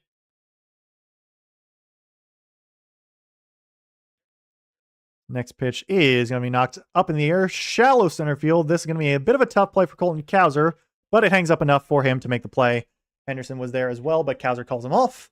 Out number 1. Palacios a little frustrated there. Yeah, Jorge Mateo back on the Rays. It's the 2023 Baltimore Orioles is what the Tampa Bay Rays are doing at the moment. Yeah, they got Mateo, they got Cedric Mullins, they have Tyler Wells and Brian Baker in the bullpen. Brandon Hyde's also on their coaching staff. So, it's at this point I'm expecting Aaron Hicks to come out of retirement and play for them. First pitch to Taylor Walls in there for strike 1 on the sinker. Top of the zone. Walls walked last time he was up.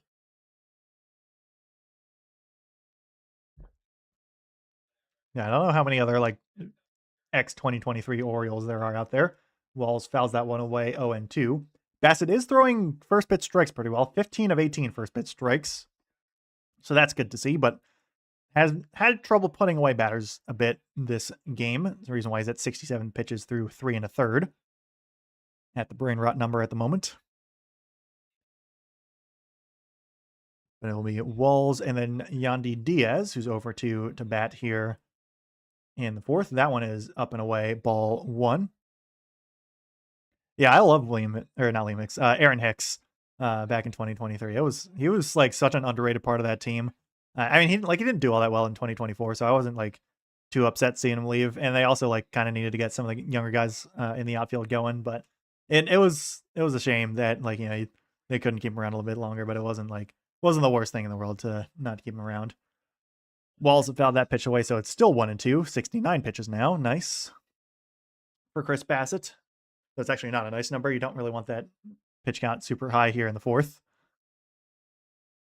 They're showing Jackson Holliday at the moment. And Walls just barely gets a piece of that Bassett curveball to stay alive. 70 pitches now, 1-2. Bad. I think it's Ben Wagner and Brian Roberts are on the call for Masson tonight. So no Ben McDonald, no Kevin Brown. That one is grounded over to Jackson Holliday, more chopped over. He throws Taylor Walls out at first for out number 2. So 2 up, 2 down for Bassett here in the bottom of the fourth. Like to see that. Brings up Yandy Diaz, who had that critical pop-up back in the second inning on the infield with 1 out, bases loaded. Again, still a really, really good hitter, batting over 300. But 0 for 2 on the night. Takes ball. Oh, wow, that is a bad strike call, but I'll take it. That was like 2 inches off the plate, but it called strike 1. My goodness. Big Ump is not having a good time tonight with the strike zone, that's for sure. That one goes the Orioles' way, though. Orioles, I think, have benefited more so tonight than the Rays have with poor strike calls. That one certainly below the zone on the sinker, 1-1. Yes, I did. I'm trying to remember what exactly the call at home was, but I know what it was. Yandy Diaz is going to ground this one over to Christian Encarnacion. Strand makes a beautiful spinning play to get him out. 1-2-3 inning for Chris Bassett. I don't know if you're talking about, Kevin, the one that we streamed last week between the Rangers, because I'm trying to remember one with the Twins that happened. But it might have been the one last week, that last Friday, because that had the one at home where we were all watching. But I don't remember another one with that. There might have been a Saturday one. But yeah, I've been watching every Orioles game, so I've been suffering a lot. But hey, 1-2-3 inning for Chris Bassett. We like that. So next up, it should be who's going to be up actually? Will be Colton Cowser, Carlos Narvaez, Pete Alonso. That's who it is. Yeah. So same order that started the third inning. Colton Cowser so he's 1 for 1 with a home run at the moment. Don't know if we'll still see Schultens because the Rays did have the bullpen warming. So will it be, in fact, Cam Boozer to pitch, or will it still be Jesse Schultens? Might want to put him in now, given that Cowser already has a home run off of Schultens, seems to have his number. So I'm going to put up pull up his stats at the moment. So I feel like they're probably going to put in Cam Boozer now. Who is that talking for the Commanders? I don't know. Logan Paulson. Okay. Did not recognize him. But my guess is they're going to go to Cam Boozer now because they probably don't want to put in or keep Jesse Schultens in, given that Cowser has hit a home run off of him. Boozer's also a lefty. You have lefty, righty for the order. So I don't know. We'll see what happens. But yeah, it looks like Boozer is going to pitch for the Rays here.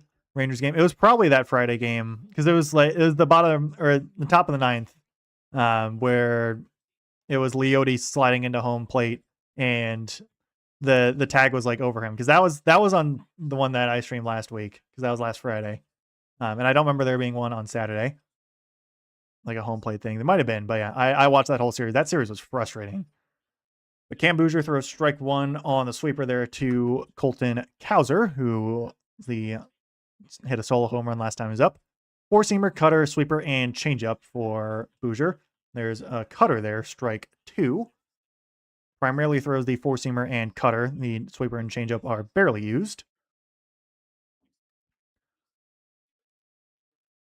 So he is yet to throw a changeup to a lefty, has Cam Bouger, which is good for Colton Cowser. Probably won't see that pitch. 0-2 at the moment. Cowser's going to look at strike three. He's going to look like he wanted a challenge for a sec.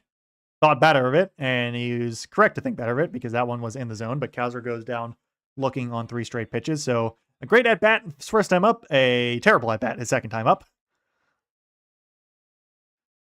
Yeah, these last 2 series were not exactly fun to watch. That Dean Kramer game was frustrating. The Wednesday game was frustrating as well, watching Shane Baz finally get run support and then just completely blow it.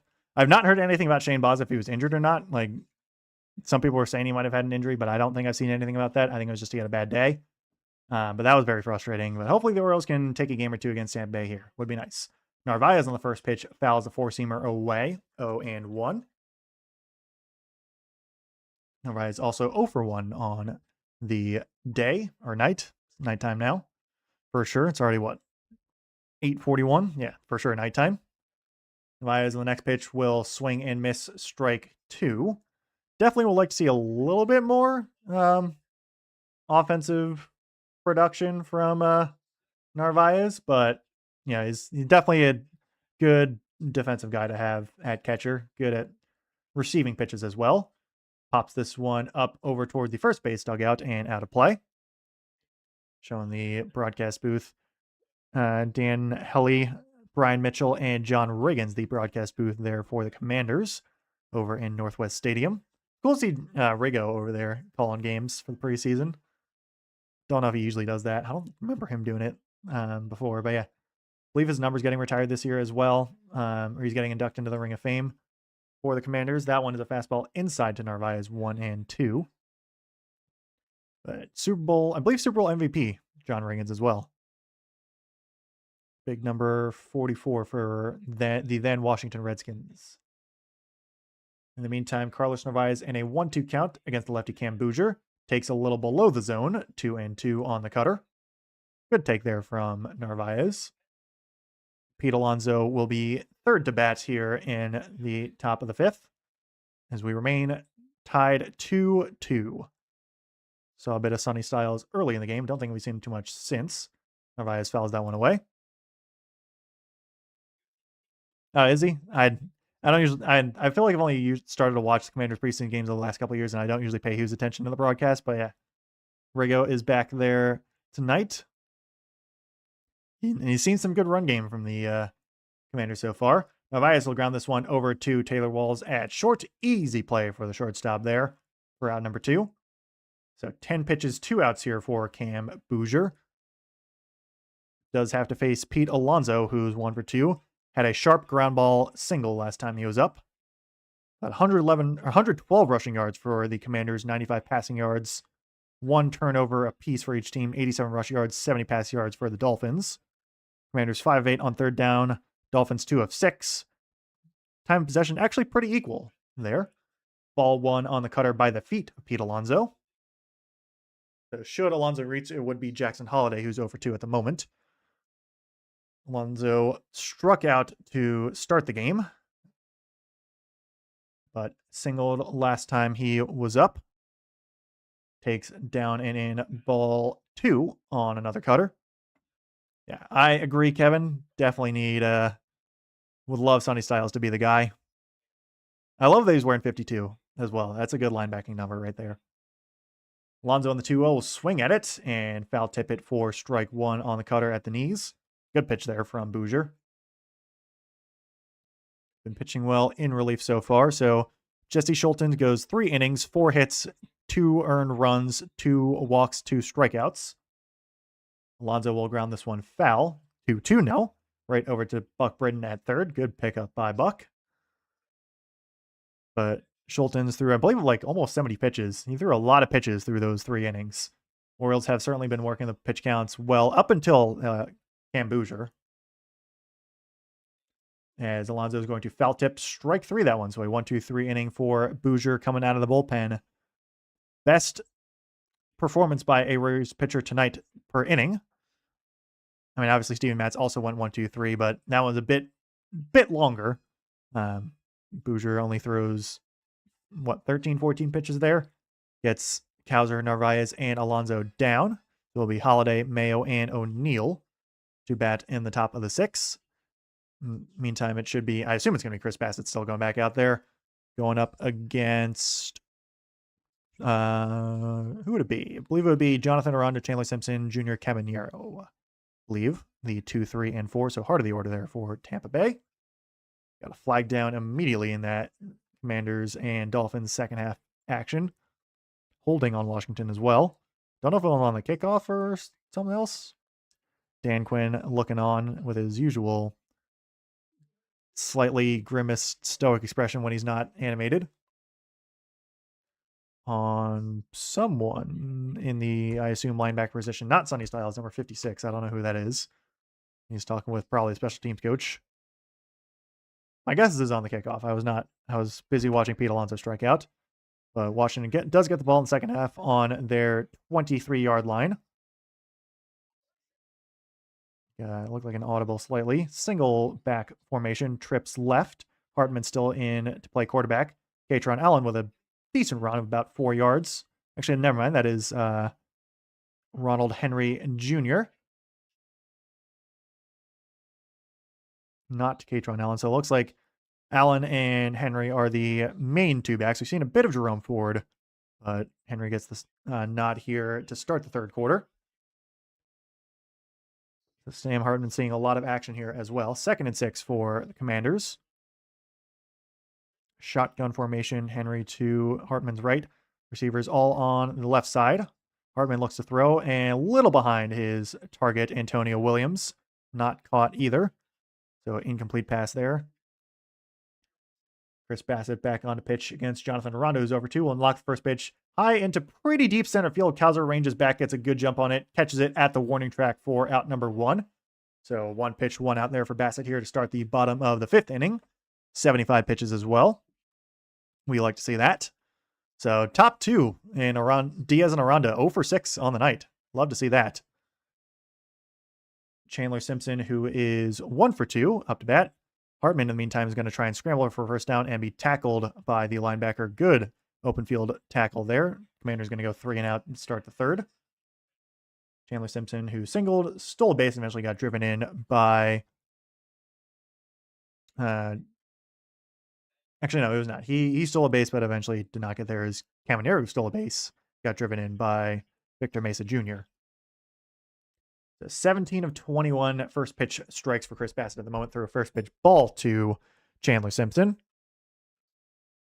There is a strike. Good cutter there. Just clips the inside part of the zone. 1-1. Punt away for Washington. Fielded by Dolphins return man, who is tackled immediately. Great tackle there by someone who I don't exactly know for the Commanders, but hey, it's going to be swatted by Simpson over to Gunnar Henderson at short. Throw is in time. Great play by Gunnar Henderson to get Chandler Simpson out. 2 up, 2 down here in the bottom of the 5th inning. So who is that? Number 38. I don't know.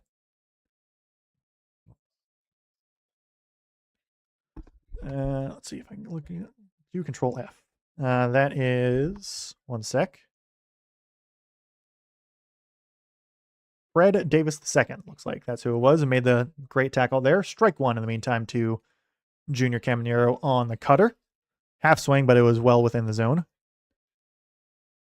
So walk, stolen base, and a run for Caminero.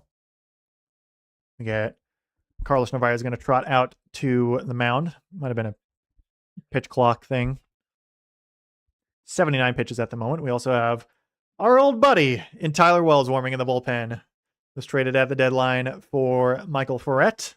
Sad to see Tyler Wells go. Probably going to pitch really well against us, knowing how it goes. But he is next in line for the Rays on this bullpen type of night for them. Man, let's hope we don't see Brian Baker tonight, because that would mean he'd be coming in to close. Let's hope they get a couple runs off Tyler Wells. That'd be nice. I'm ready to be done with Cam Bouger. He pitched well. Don't need to see him anymore. 0-1 at the moment on Junior Caminero from Chris Bassett. And Caminero is going to ground this one right to Gunnar Henderson. This one a bit easier than the last play. Throws him out of first. So a 1-2-3 inning for Chris Bassett. 6-pitch inning as well for Mr. Bassett as well. Exactly what he needed. Rays go down in order there in the heart of the order. Orioles going to be back up to bat in just a moment. I'm going to go get some more water. I will be right back. Feel free to chat amongst yourselves in the comments because I know there's more than one person watching according to my statistics.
All right, I'm back.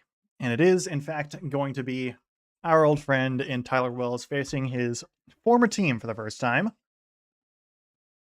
Wells, former starter for the Orioles back a couple years ago, dealt with injuries here and there. Came out of the bullpen this year.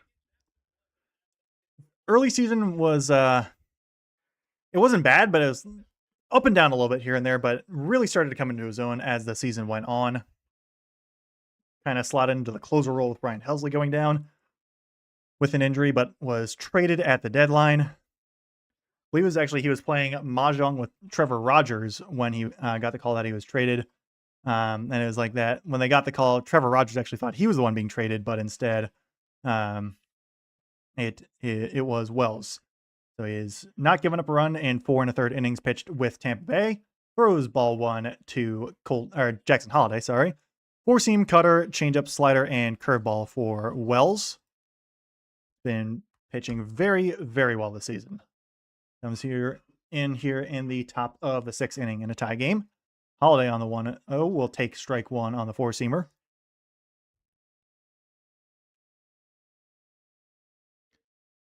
Yeah, definitely. I agree, Kevin. I'd given a tip cap Tyler Wells. Very sad to see him go. A little surprised they traded him. Holliday is going to swat this one away on the changeup. 1-2. Holliday 0 for 2 as well. Ground out and a strikeout. Working against a very good pitcher in Tyler Wells, who knows the Orioles all too well. But it's first time facing them in a different uniform. Holliday is going to foul this one away on the 4-seamer. Remains 1-2. Percy Butler nearly with an interception there, though the pass is a little short for him. Commanders do force a punt on 4th and 20. The defense is doing well to start the third quarter there for Commanders and Dolphins. In the meantime, Tyler Wells on the 1-2 against Jackson Holliday. Upstairs on the cutter, 2-2. Holliday stays alive. Again, Holliday looking to kind of jumpstart his August after a very good month of July. August has not been his friend so far. Had a couple good games here and there, but more so than not, it's been bad.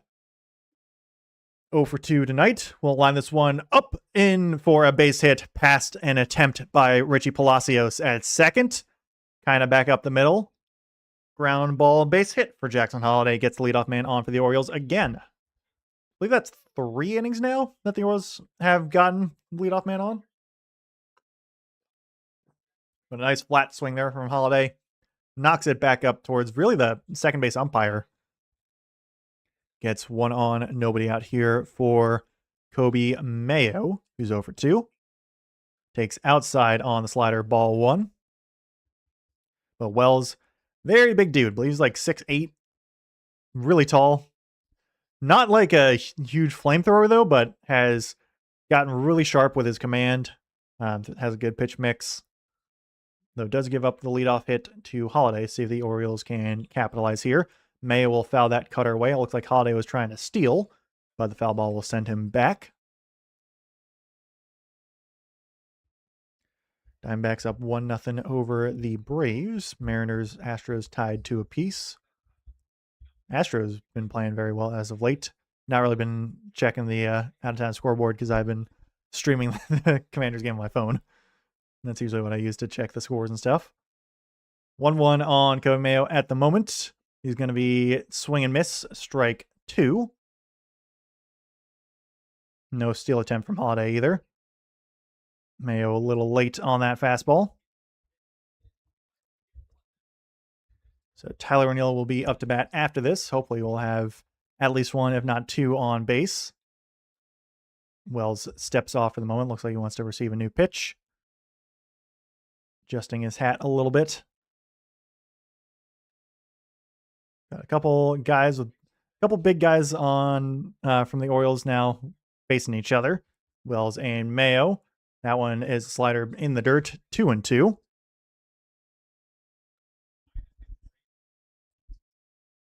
But yeah, again, hopefully we don't see Brian Baker in this game. Hopefully we don't see him in the series, because that would mean he'd be closing out a game. All-star closer, leads the league in saves, actually. Or leads all of baseball in saves, or at least he has been for a while. His Brian Baker, former Baltimore Orioles, traded last year. Mayo lines this one over, caught at third base, and this will be a tailor-made double play, lined very sharply, but directly at the third baseman, Caminero. He fields it on a hop and turns around the horn a double play. So second double play turned by the Rays. And Caminero just in a good spot for it. It was hit hard, but exactly to the wrong spot for a 5-4-3 double play. So bases are empty now for Tyler O'Neill. 100 off the bat, but not where you want to put it. O'Neill takes strike 1 on the four-seamer. Left part of the zone, but definitely clipped the zone a little bit. Oh, might be Ethan Caliac-Manis in there.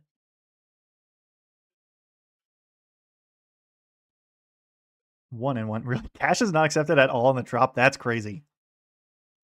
That's actually insane.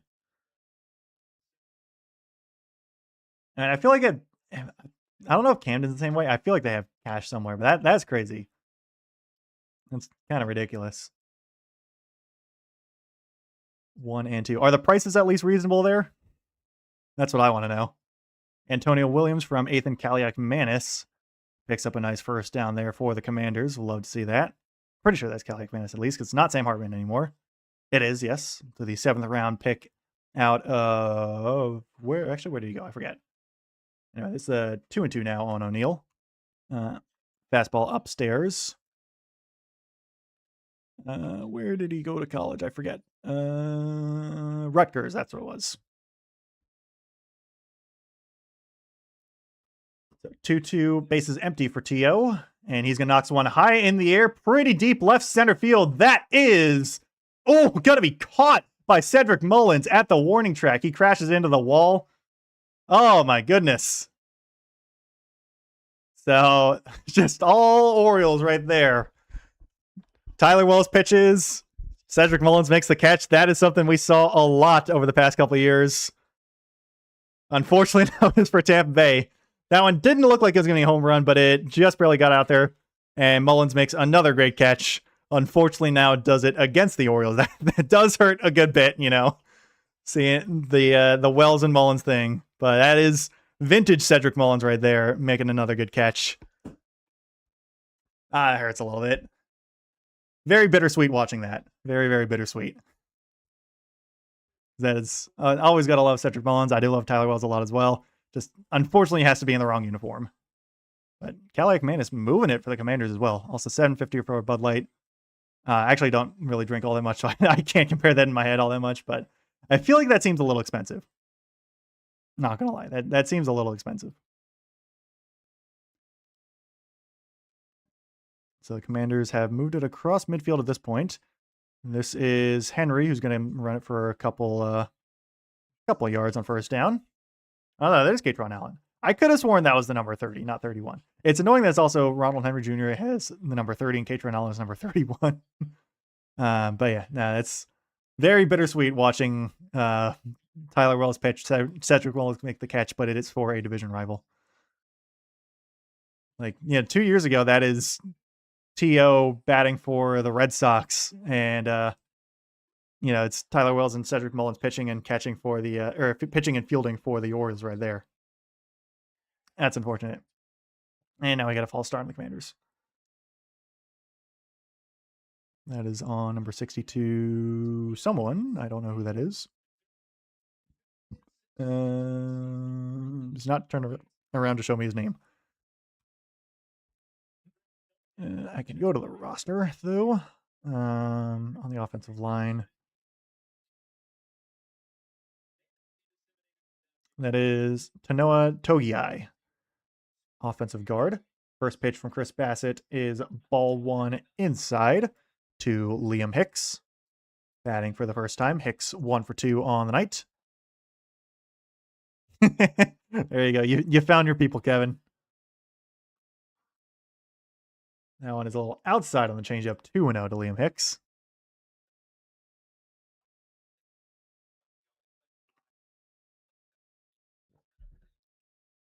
Yeah, they're showing Cedric Mullins in the dugout. He is due up third in the inning. Hicks, Mesa Jr., and Mullins. Hicks in a 3-0 count now from Chris Bassett, who pitched a 6-pitch 1-2-3 inning last time he was up. It's nice throw from Caliac Manis. Oh, but it's incomplete, I guess. Dropped by Jones. I don't know which Jones that is.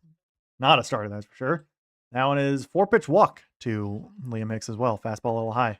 So Bassett throws 6 pitches, gets 3 outs last inning. It's now thrown 4 pitches and walked a guy so far in this inning. Not ideal right there. Let's see. Who? Oh, wait, that's age.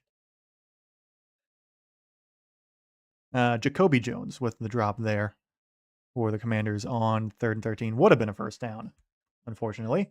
First pitch ball to Victor Mesa Jr. So Bassett's command is suddenly evaporated. 85 pitches at the moment. RBI single for Mesa. Made it 2-2 back in the 3rd and has stayed 2-2 ever since. This one will be knocked high in the air and foul. A little bit out ahead was Mesa. Knocked it a good long way, but not in the right direction. Bassett kind of gets away with one there a little bit. 5 innings pitched for Bassett. 5 hits, 2 runs given up, 3 walks, 3 strikeouts. Hopefully he can stay at 2 runs given up. 35 balls to 51 strikes. Up until this inning was really good at throwing first pitch strikes, but has thrown first pitch balls to the first 2 batters he's faced in this inning. But has not been great at putting away batters this game. The reason why he's at 86 pitches at the moment, as Mesa grounds that sinker foul, 1-2. Barring a double play and then an out of Cedric Mullins, Richie Palacios will bat. Josh Walker warming in the bullpen, lefty for the Orioles. It's been shown to throw a good amount of innings as well, as Mesa Jr. will pop this one up into left field. Very easy for Leody Taveras for out number 1. Do always got to be a little bit careful with the drop because of its roof, but Taveras able to see that one easily and make out number 1 on 88 pitches from Bassett. So now a double play will get you out of the inning. Cedric Mullins, who's 1 for 2. Oh, this might actually do it for Chris Bassett. So he's going to be pulled after 88 pitches. Bassett in his first game back goes 5 1/3. Gives up 2, potentially 3 if Liam Hicks were to score. So not a bad start. Not a bad start at all. Ran into a little traffic here and there, but did mitigate the big inning back in the 2nd. Josh Walker on to pitch for the Orioles. So Orioles turn to their bullpen, which is pretty rested. Though maybe you would have liked to seen Bassett go one more against Mullins, but you also bring in the lefty in Walker against the lefty Mullins. I was about to say righty, but no, Mullins bats from the left side now. former switch hitter, actually, Cedric Mullins, but switched fully to batting from the left side. But Walker throws slider, sinker, four-seamer, and changeup.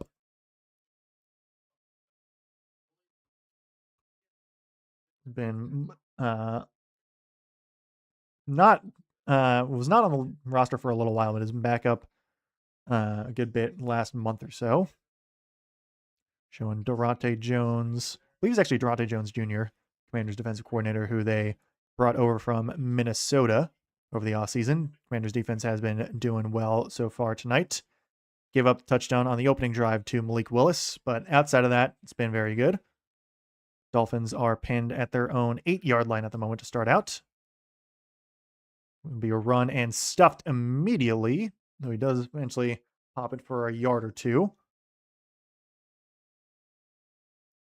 I believe basically all the starters are done now at that point in that Commanders-Dolphins game. Seeing various rotational guys.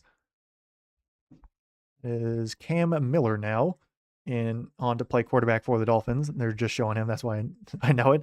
At a North Dakota State University. So I guess he still would have played one as FCS, but not up and coming FBS school, NDSU. Them and Sacramento State coming into FBS. Throws completion there, though will be short of the sticks. Be a 3rd and 2 there. Josh Walker coming on to pitch against Cedric Mullins. Actually, Johnny DeLuca is going to pinch hit batting from the right side. Takes strike one on fastball. Might have been a little low. It's going to be challenged here.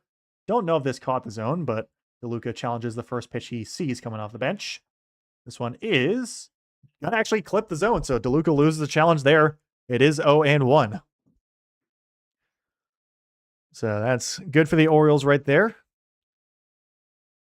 Walker on the 0-1. That throws out of the way. It's going to be grounded over. Caught by CS at third. Great diving play. And we'll only get one. Interesting. Looked like there was time, but I guess not. Does get the leadoff man over at second. So Liam Hicks is retired there.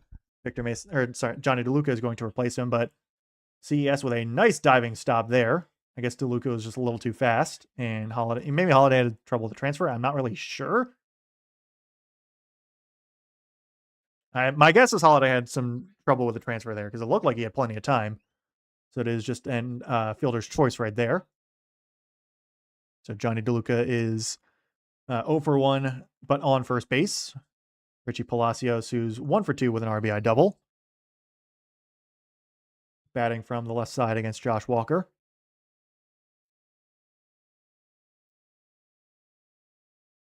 Next pitch is outside 1-0. I guess first pitch to Palacios.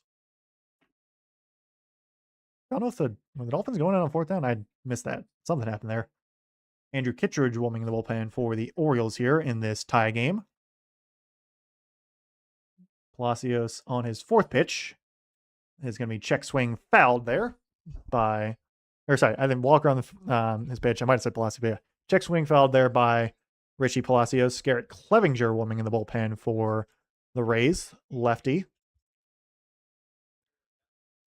So a little unfortunate for the Rays that they're having to do a bullpen game in the first game of a 4-game series. Good for the Orioles there. See if they can put some damage there on Clevinger. So Tyler Wells' night is probably over. That was a fastball above the zone, 2-1. So Taylor Walls up to bat after this. Showing Brian Baker, former Oriole, in the bullpen. Won't see him until the 9th inning. Hopefully not, though. Hopefully the Orioles carry a lead in the 9th. That is another sinker there. Above the zone, but called strike 2. That one was another bad miss there by the umpire. That was well above the zone. Wide strike zone tonight for some of these Tampa Bay Rays. Not always for the Orioles, though. But Rays down to 1 challenge after Johnny DeLuca lost one. And Palacios does not challenge there, so Walker catches a little bit of a break. 2-2 now. Strikeout does end the inning. So next pitch, lefty on lefty here, is instead going to be a throw over to first base. DeLuca back in there standing.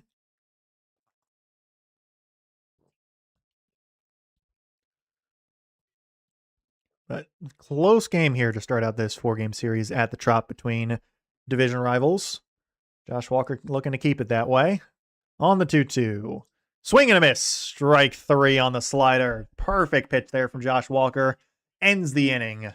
So that also concludes the line for Chris Bassett. Only gives up those 2 runs through 5 1/3. 3 walks, 3 strikeouts. Walker gets strikeout through 2/3 of an inning pitched. So it will be, should be Gunnar.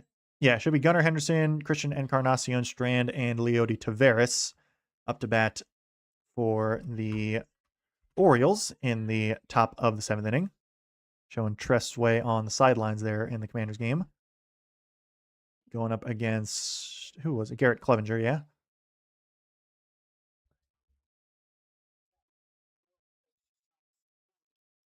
So after some early offense, been a bit of a pitching matchup since the 3rd inning. See if the Orioles can break it open again. Orioles have had their chances, but a couple double plays have really have also erased those chances.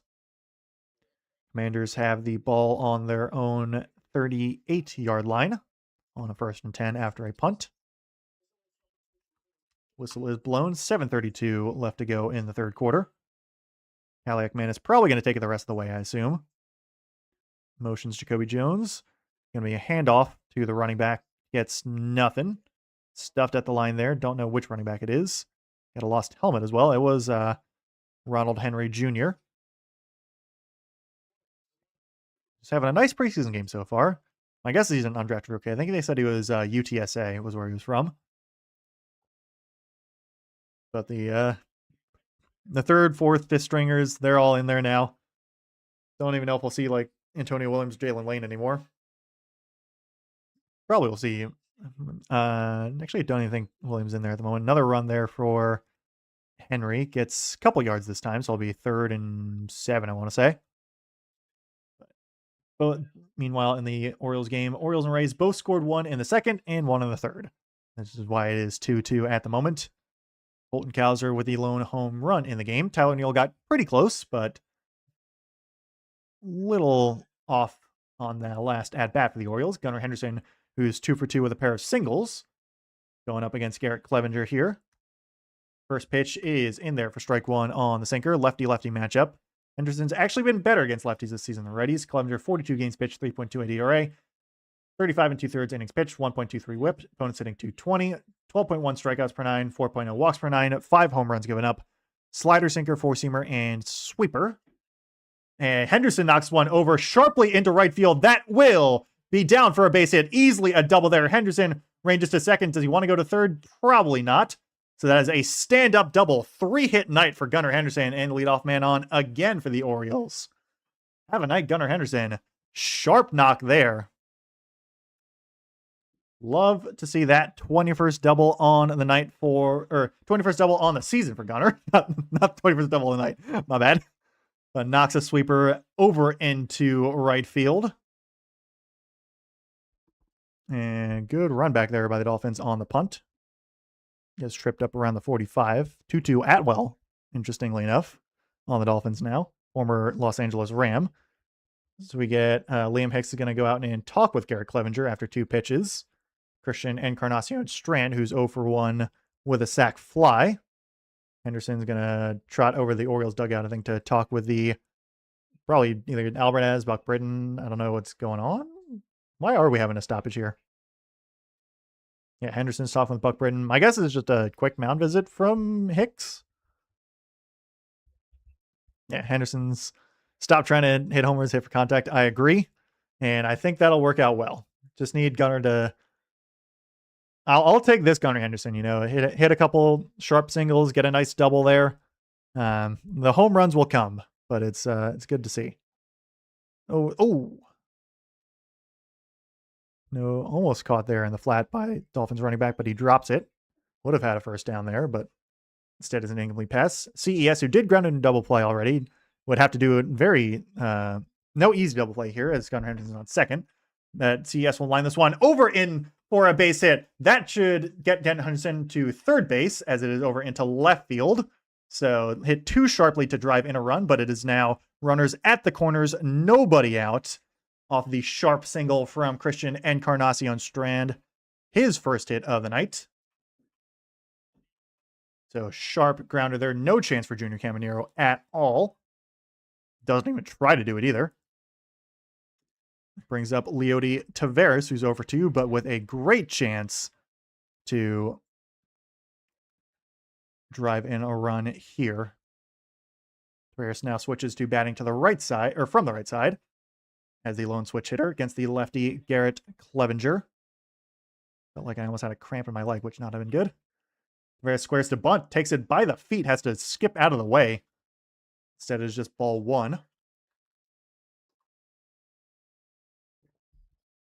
Now, Taveras does have like 7 or 8 sack bunts on the season so far for the Orioles. As he is batting from the right side, his bunt would naturally go up the first base line, which would make it a little difficult with Gunnar Henderson coming in. Does square to bunt again, does pop it up a little bit and just out of play.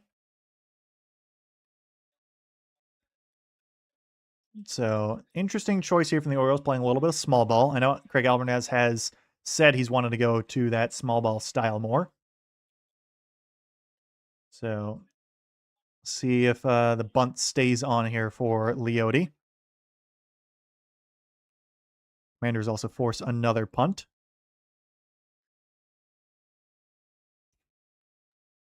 So runners, again, at the corners, 1-1 count. Taveras has squared to bunt twice here against Garrett Clevenger.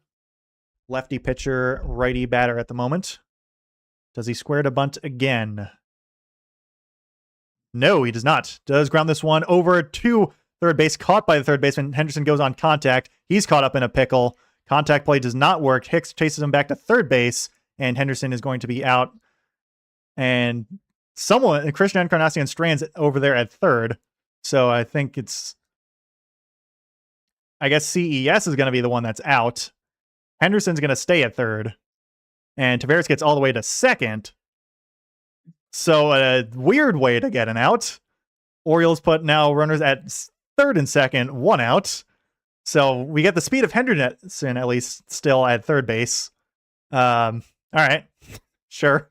But unfortunately, it's grounded right to Junior Caminero at third. So like there's no chance for Gunnar Henderson to get home there. He trots back all the way to the bag. And CES is also there on the bag. So I guess he's the one who gets to be out. But Taveras wisely gets all the way over to second base, which is nice. The play took long enough to develop. Jeremiah Jackson is going to pinch hit here for Colton Cowser.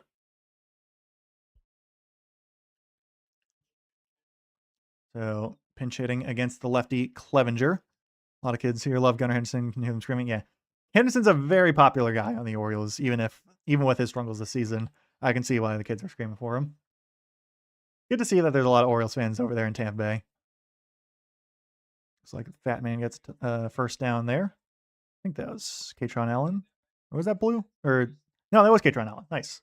Good to see him still in there for the Commanders. So Jeremiah Jackson pinch hitting here against Clevenger. Second and third, 1 out here. Huge opportunity for the Orioles. Really need to convert. Really need to convert here. Jackson on the first pitch will foul that one away. Actually, swing miss on the slider. 0-1. Jackson had a good start to the season, but has tapered off a lot since. 232 batting average. Nice throw there to Jacoby Jones as well. 0-1-2. Jackson is outside on the slider. 1-1. But yeah, 232 batting average, 627 OPS. Career pinch hitting, 5 for 16, 7 RBIs, 1 triple. So he is pretty good when coming off the bench, is J-Jax.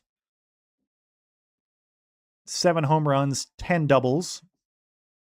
And check swing on the ball low on the slider does not go around. 2-1. So no triples, 7 homers, 10 doubles. I feel like they said it was a triple, but I don't know. Anyway. Only 7 walks to 47 strikeouts. So not a guy who walks any, really. Ahead in the count, though. Takes outside 3-1. So is in a very favorable count. Is Jeremiah. Does have a couple grand slams on the season as well. Carlos Narvaez on deck. 0 for 2 on the night. Get another mound visit here. Wait, what?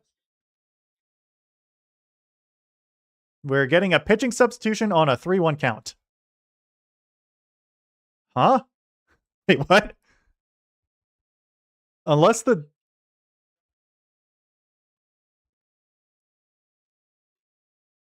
There must have been an injury then to Garrett Clevenger. Because you're not usually allowed to do that. I didn't see anything happen to Garrett Clevenger because that was a really quick substitution. So Garrett Clevenger's out. It is not a... Like, Jeremiah Jackson's still hitting. It's still a 3-1 count. I guess he's injured? I don't know what was going on there. But Kevin Kelly's on the pitch for the Rays.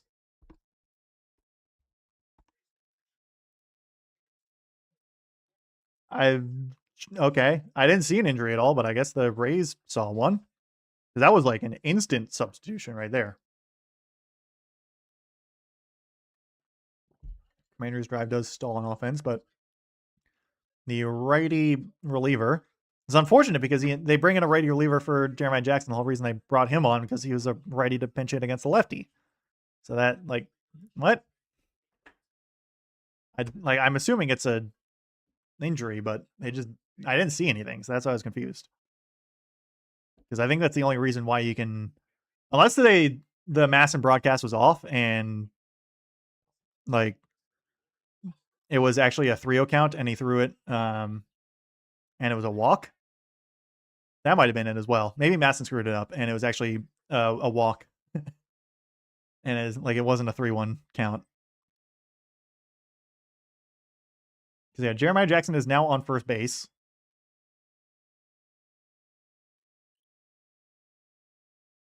Oh, okay. So they just automatically walked Jeremiah Jackson and then went to the bullpen. And Dylan Beavers is going to pinch hit for Carlos Narvaez. So Kevin Kelly, 51 games pitched, 1.96 ERA, 55 innings pitched, 0.82 whip, opponent sitting 190 off of him, and some extra stats. Dylan Beavers did have a home run pretty recently. We'll ground this one over into right field. That is a base hit. That is going to score at least 1, and that will score 2. And unfortunately, Jeremiah Jackson gets caught up at second. He's going to be thrown out there, but the Orioles score 2 off the Dylan Beavers RBI single over into right. Jackson trying to stretch it over into third. Got caught at second. But Dylan Beavers comes through in a big way. Scores Henderson, scores Tavares. Orioles lead 4-2. It is now runner on first, 2 outs. But Dylan Beavers comes out huge on the first pitch he sees. Just grounds it right up the first base. Ooh, nice voice crack. I like voice cracked and hiccuped at the same, or burped at the same time. That was nice. But grounds it past Jonathan Aranda. Throw to first base, not in time. So Dylan Beavers with a huge pinch hit, 2-run single there. Doubles the Orioles lead. Or, well, I guess doubles the score the Orioles had. Puts them up 2 runs now. Orioles 31 RBIs by pinch hitters, leads all of Major League Baseball. Pete Alonso growls this pitch foul as the lineup card is turned over. Will also mean Joel Pozo is going to come in to catch the rest of the way as Carlos Narvaez was pinch hit for. But Orioles take the lead here in the top of the 7th, cashing in on that bases loaded situation. Love to see that. Alonso looking to add on a bit more here. He's 1 for 3 with a couple strikeouts. Kelly's pitch will be grounded over to short. Flip over to second is in time. I didn't even have time to read off what pitches Kevin Kelly threw, but that is it for the inning. Orioles score 2. So what happened with that Jeremiah Jackson thing was that Rays manager, when it got to 3-1, he just immediately said, we're going to walk him. We don't need to waste another pitch. And then he went to the bullpen. Might not have been the best idea because Kevin Kelly gives up a 2-run single there. Orioles have the lead. 9 outs to go. Can they hold on?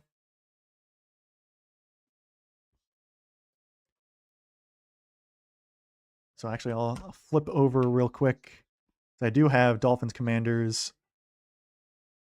Kind of, does that work? Yeah, kind of see. So Ronald Henry Jr. right here, he's been the one to take the main load for the Commanders on the run game.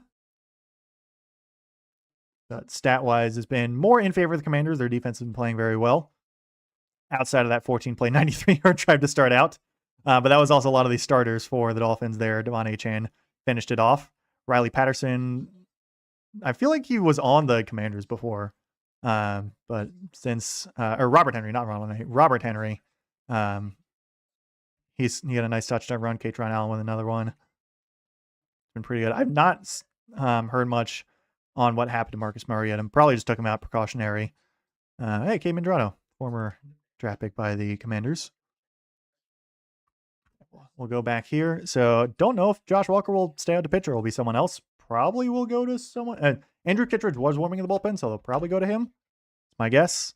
But it should be Taylor Walls, Yandy Diaz, Jonathan Aranda, the batters for the Rays here, 9, 1, and 2. I'm going to preemptively pull up Andrew Kittredge's Baseball Savant page.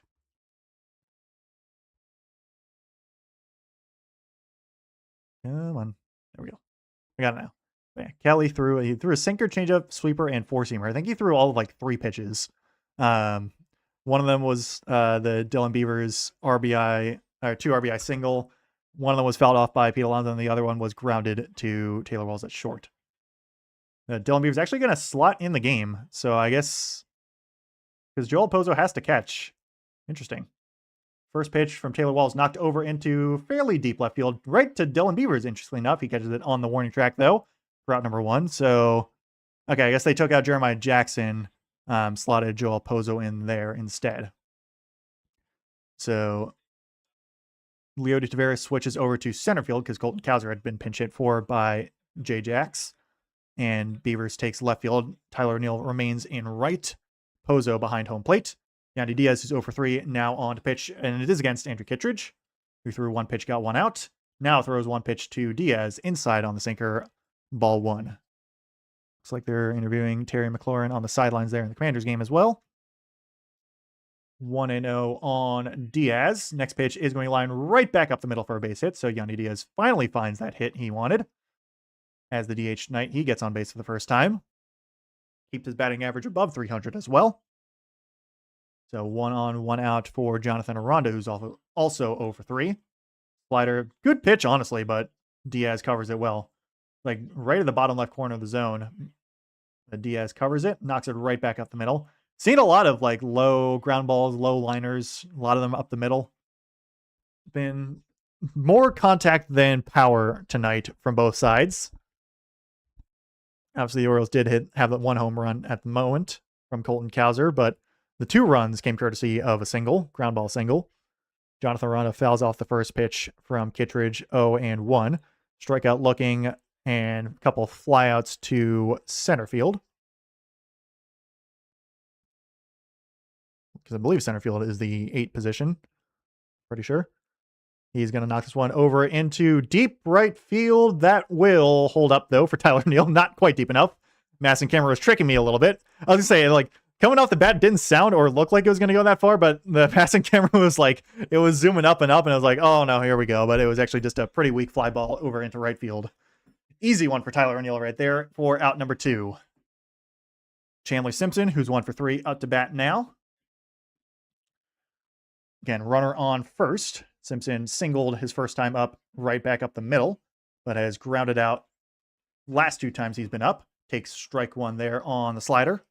Batting for the left side is Chandler Simpson against the righty Andrew Kittredge.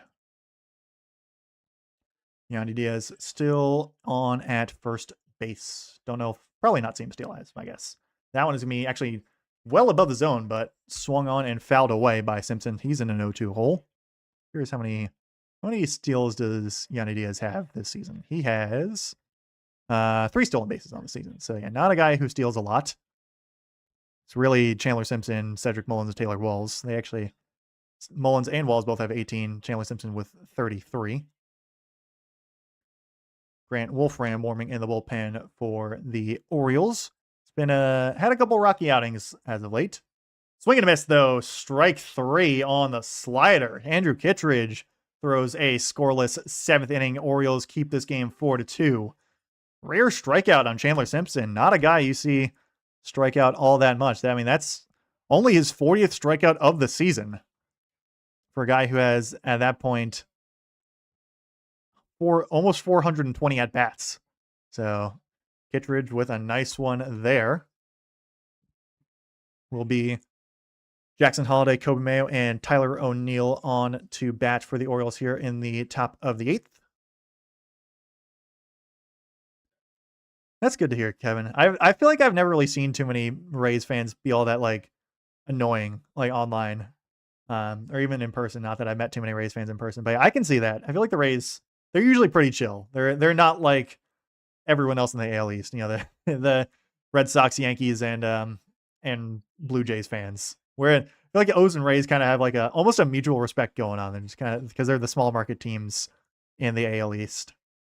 I mean, I still don't like the Rays, but it's I dislike them the least out of any of them. Well, technically, I dislike the Red Sox the least, but that's more of a familial connection there. If I didn't have family connection to the New England area, I would have very different opinions on the Red Sox. But they're my second team because my mom's entire side of the family's from up there.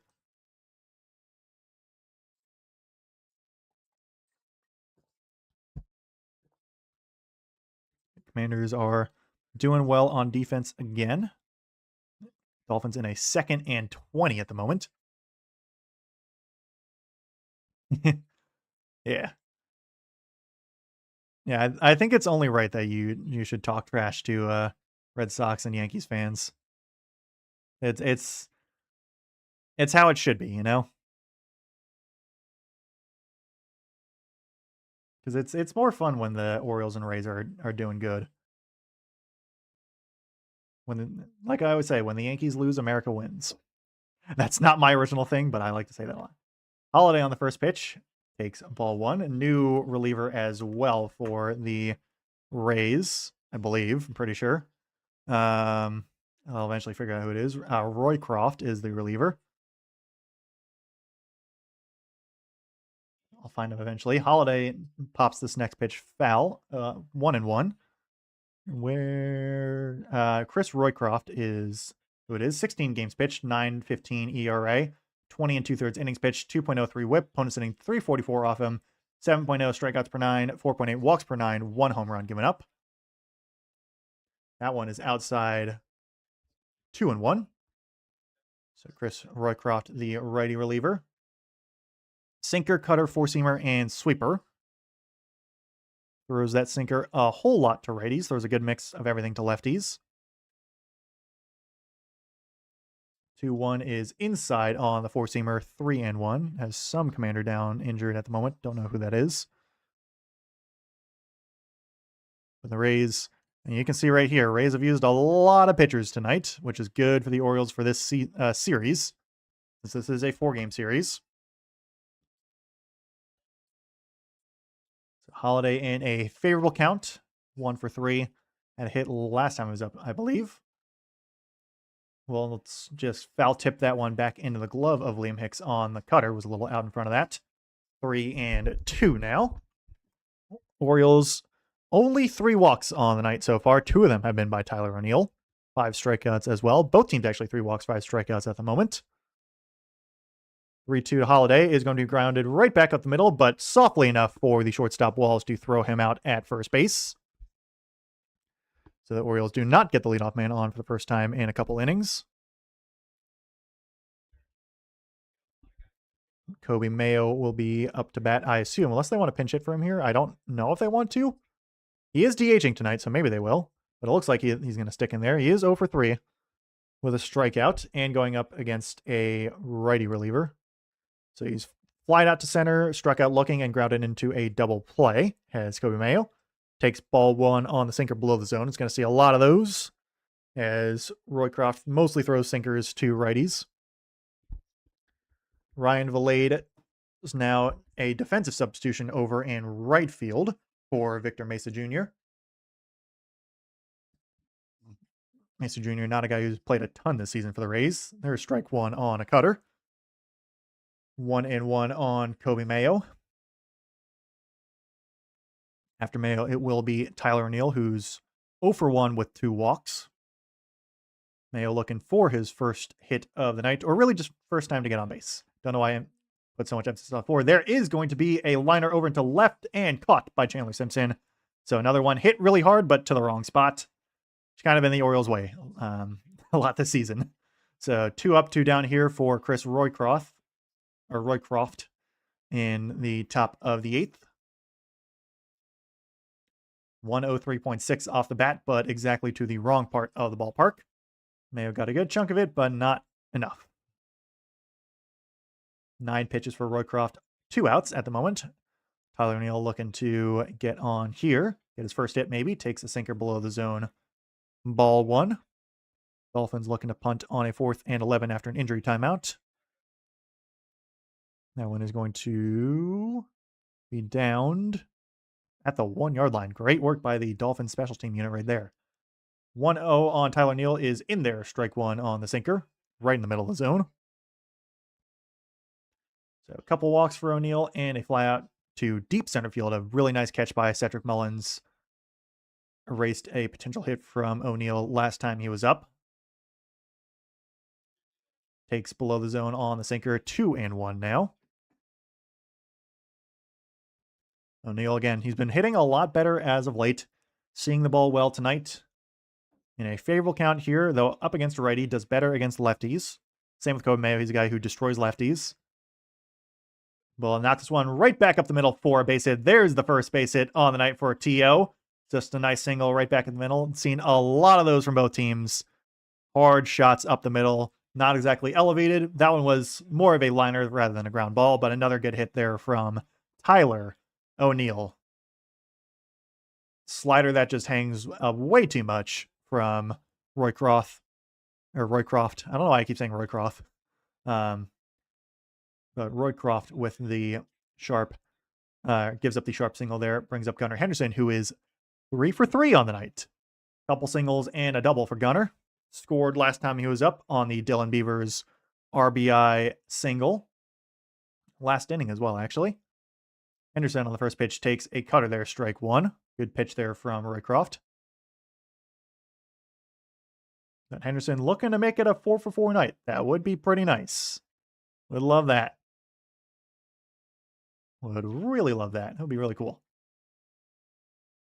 But in an 0-1 hole at the moment against the righty. Now in an 0-2 hole on a perfect sinker there. So Roycroft is pitching Gunnar Henderson as well as it can be. Hitting the inside corner a couple times. Or inside half, really. Not necessarily the corners, but still 2 really good pitches on Gunnar. Tyler O'Neill on first. Orioles leading by 2, looking to add on here in the top of the 8th. Henderson to the 0-2. Will knock one high in the air. Pretty deep right field. Does this have enough? It will go! Gunnar Henderson, 4 for 4 night. Home run right there makes it 6-2. My goodness, what a show. This game has been blown open by Mr. Henderson on his 20th of the season. 400 feet, 104 off the bat. Orioles are cooking. 6th career 4-hit game, 2nd time this season for Gunnar. I'm not saying he's back, but this is the stuff you love to see if you're an Orioles fan. So some 2-out magic for the Orioles here. Doubles their lead for sure this time. Or not quite, actually. It doubles the... I was trying to do something fancy wordplay, but that is just not the case. Puts on 2 more. They've scored two innings in a row. You missed it, Kevin. No. That's too bad. But yeah, go beat the traffic. But Orioles have a 4-run lead at the moment. CES is in a 1-1 count, I believe now. Yeah, 1-1 count. But Gunnar Henderson, 4 hits, 2 singles, a double, and a homer. Triple away from the cycle again. That's a good one to see. 2-1 now on Encarnacion Strand, who's 1 for 2 with a sac fly. 19 pitches for Chris Roycroft, who got 2 quick outs, or fairly quick outs, then gave up a single and a home run to Tyler Neal and Gunnar Henderson. Encarnacion Strand will swing and miss there on the sinker. 97 mile per hour sinker at that. So he's got some good velocity there. 1 and 2, but CES singled last time he was up, though was not driven home in that inning. Was caught at third base on that weird fielder's choice.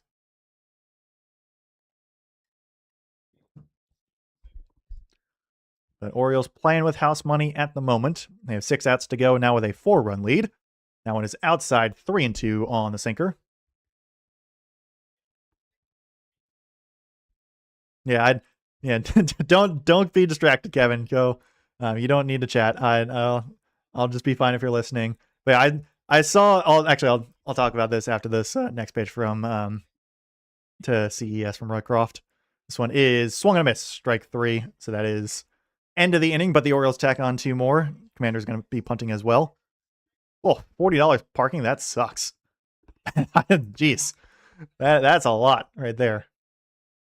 But yeah, I watched a video a few years back by Urinating Tree, who's a popular sports YouTuber who I've been following for forever. But he did a video on the Trop, and like I don't know if it was around the time when they're doing that, like trying to do halvesies with Montreal, like during the pandemic or not. But it was talking about the Tropicana field and like why it's in such a weird place. But I like, because it's in St. Petersburg, which is not Tampa Bay. It's like across the bay, I believe. And like traffic is, from what I've heard, and you would know a lot more than I do, Kevin, but a nightmare. And like getting to Tropicana Field from Tampa Bay is not easy. So that's part of the reason why the Rays Stadium is always half empty, is because like actually getting to it is a chore. And it's also because the Rays have not exactly been great for a while. They've only been like pretty good for the past, and really actually at this point, like kind of past 5 or 6 years, they've been pretty solid. They did make the World Series back in 2020, but that was COVID season. But I know there's always been talk about either being relocated or building a new stadium somewhere. It's been a mess for Tampa Bay. It's been a bit of a mess for them tonight. They've given up 6 runs. Orioles have found a bit of offense. Gunnar Henderson especially has hit very, very well. Should be someone up. I don't even know who would it be up to bat for. It's Junior Caminero that's up to bat, because Chandler Simpson struck out last time he was up. I guess Grant Wolfram is going to be pitching, because he was warming in the bullpen. I'll pull up Grant Wolfram's Baseball Savant page just in case.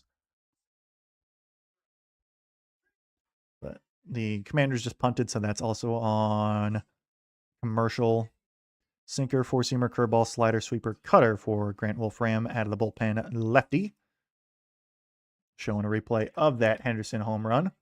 Looked like that was a slider that just hung up well up in there, and Henderson carried that out all the way.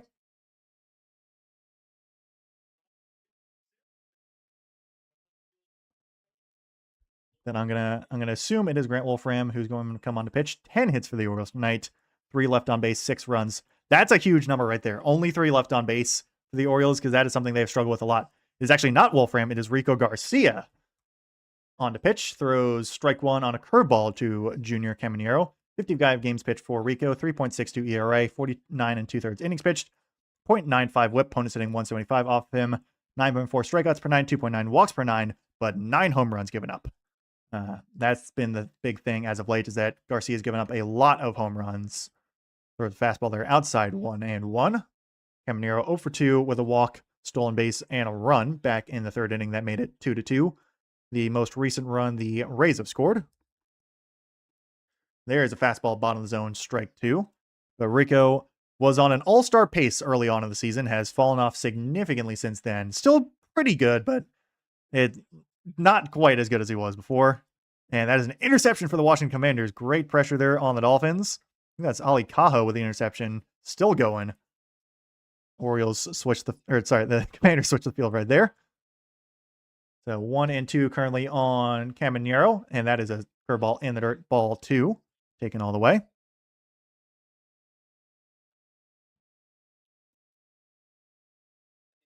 Used to have a big picture in the front entrance of a new stadium they're going to do back in 2007. Ooh. Yeah, I don't know what's going on with all that stuff, but I've heard it's been a mess trying to get a new stadium in Tampa Bay for a while. I didn't know it was like going on that long. Caminero fouls that fastball away 2-2. But I mean, Tampa's a good, like, it's a popular area for sports because I know they have the Buccaneers, obviously. They have the Tampa Bay Lightning as well. No basketball team, but I mean, they have also, there's what, Orlando and Miami have basketball teams. So you got Florida basketball teams. But yeah, I know baseball's just been a little tricky for them as Caminero is going to pop this curveball up into shallow right field. Tyler Neal racing in. He will have a chance. And the out. Out number 1 here in the bottom of the 8th inning. 5 to go for the Orioles. Katron Allen with a 5-yard run.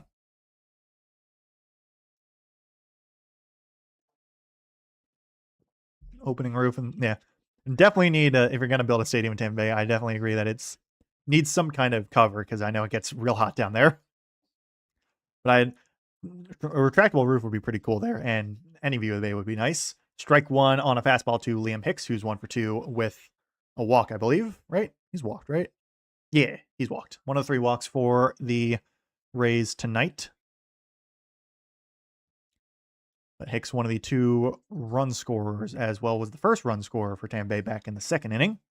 Batting with the bases empty. 1 out here in the bottom of the 8th inning. And he's going to pop this one up over to Christian Encarnacion Strand, slightly in foul territory by the third base bag for an easy out number 2. 2 up, 2 down on 8 pitches for Rico. We'll bring up Ryan Valade, who came in as the defensive substitution. Commanders look like they're going to be stopped just short of the first down. It will be 4th and 1. Katron Allen still in at running back there. Kaliak Man is still in at quarterback. So Garcia, first pitch to Valade is in there. Strike 1 on the 4-seamer. All right, Kevin. Yep, definitely don't text and drive. Drive safe. I will try and keep you entertained as best as possible. I'll keep broadcasting the Commanders game if it still goes on after the Orioles game ends. They're probably going to end around the same time. This one is fouled off by Valade 2-0 or 0-2. Sorry. I will do my best to provide good commentary. That is a field goal attempt made there by the Commanders. Looks like that is Drew Stevens makes the field goal. Makes it 20-7 as well. Joel Pozo gets shaken a little bit off of the shoulder pad. So should be okay, though. Yeah, he's still in there pitching. Had his hand swatted by Josh Bell, I believe, a couple days ago. But he's back on and pitching there. Valade fouls that one off, still 0-2.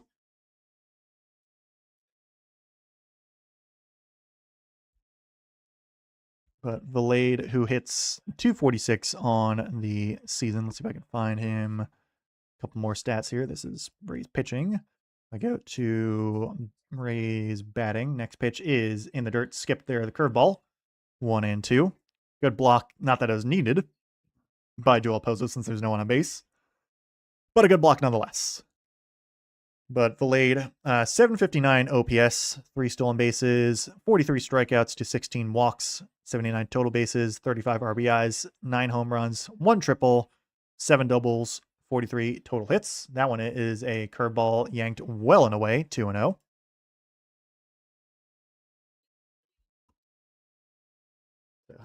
Garcia's given Joel Pozo a bit of a workout behind home plate in this at-bat. One more strike will do it to end the inning. Let's see if Garcia can get it here. Working against the defensive substitution, Ryan Valade. That one is a fastball outside, though, from 0-2 to 3-2 now.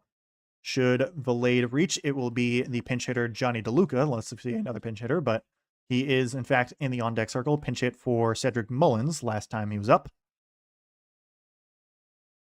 So full count now is down and away on the 4-seamer. So Valade works the walk after going down 0-2. So a 2-out base runner for the Rays. Not great to see. So Garcia got a quick 2 outs on 8 pitches. Now throws 7 and walks Valade. DeLuca is 0 for 1, though. Grounded into a fielder's choice back in the 6th inning.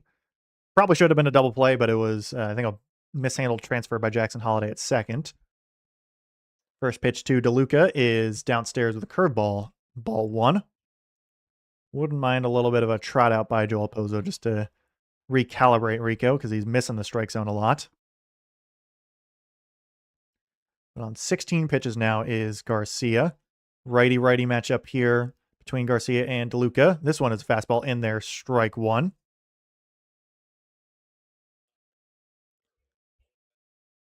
So should DeLuca reach, it would be Richie Palacios, who is 1 for 3 with an RBI double. 7 balls to 10 strikes for Rico, though. 2 outs again, so one more out will do it. That one is check swing. Does he go around? Doesn't look like it. 2-1. Slider that missed a little bit. Pretty sure that was a slider at least. Yeah, I'll say that was a slider. So Orioles trying to hold on to this 4-run lead. That one is popped up in the air and foul on the 4-seamer. 2-2. So once again, Rico is a strike away from getting out of the inning. Maybe Grant Wolfram gets the 9th if we get out here. I'm trying to think ahead of like who would theoretically close this game, but Rico does have to get through this inning. He's run into a bit of a trouble after getting the first 2 batters out. This one has been knocked over into pretty deep right field. At the warning track, though, is Tyler O'Neill. He makes the out. So a little bit of traffic for Rico, but not enough to do any damage. Orioles maintain their 4-run lead as we go to the top of the 9th. Last inning should be... Who would it be for the Orioles batting? Because Henderson on a homer, CES struck out, so it'll be Leody Taveras, Joel Pozo, and Dylan Beavers, the batters for the Orioles here in the top of the 9th. Because it was CES who struck out last time he was up. Or the last Orioles batter there. Dolphins with the football. 6.5 left to go in the game there in Landover, Maryland. Commanders up 20-7. Commanders defense has shut down the Dolphins since that first drive. Got their second turnover on an interception last time, unless I missed a drive or two. I've only like half been paying attention, but that is a instant stuff in the backfield on the run. That run is going to lose a couple yards by the Dolphins there. Commanders defense penetrating early. It'll be a 2nd and 13 roughly. Durante Jones, the Commanders DC, calling it well tonight from the looks of it. Definitely looking forward to seeing how the Commanders defense improves in 2026 because this can only really go up after what happened in 2025. They were really bad. And I'm definitely I'm liking what I'm seeing from Durante Jones. So 2nd and 11 actually for the Dolphins here. Single back. There's going to be another run, and it's going to be stuffed immediately again. We'll pick up probably a yard, but it will just be a 3rd and 10. Antonio Hamilton, who's still in there to play. He's been playing a lot of the game for the Commanders there at linebacker, I'm pretty sure. Been making a lot of plays. Wearing 34, so I don't really know. That's more of like a safety number, but I don't know if he's a safety or a linebacker. Looks like he might have got dinged up a little bit, so he's going to hobble off, unfortunately. Probably means his day is done. Hopefully he's just something minor, anything more than that. Yeah, 3rd and 10 for the Dolphins on their 35. Tarps off is raging over there in Tampa Bay as we get out of the commercial break.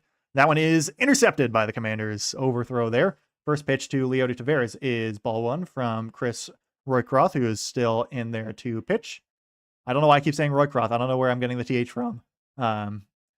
Roycroft throws ball 1. Gave up that 2-run homer to Gunnar Henderson. Taveras, who's 0 for 3, takes ball 2.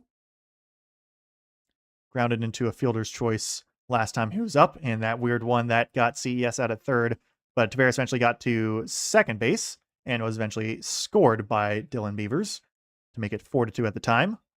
And a 2-0 count here, knocks one up in the air, but popped it up in foul territory over by first base roughly, and we caught by the first baseman, Jonathan Aranda, more by like halfway between first base and home plate, so a pop-up in foul territory for out number 1. Taveras goes 0 for 4. Commanders take over and is a handoff to the running back. Nice shifty move there.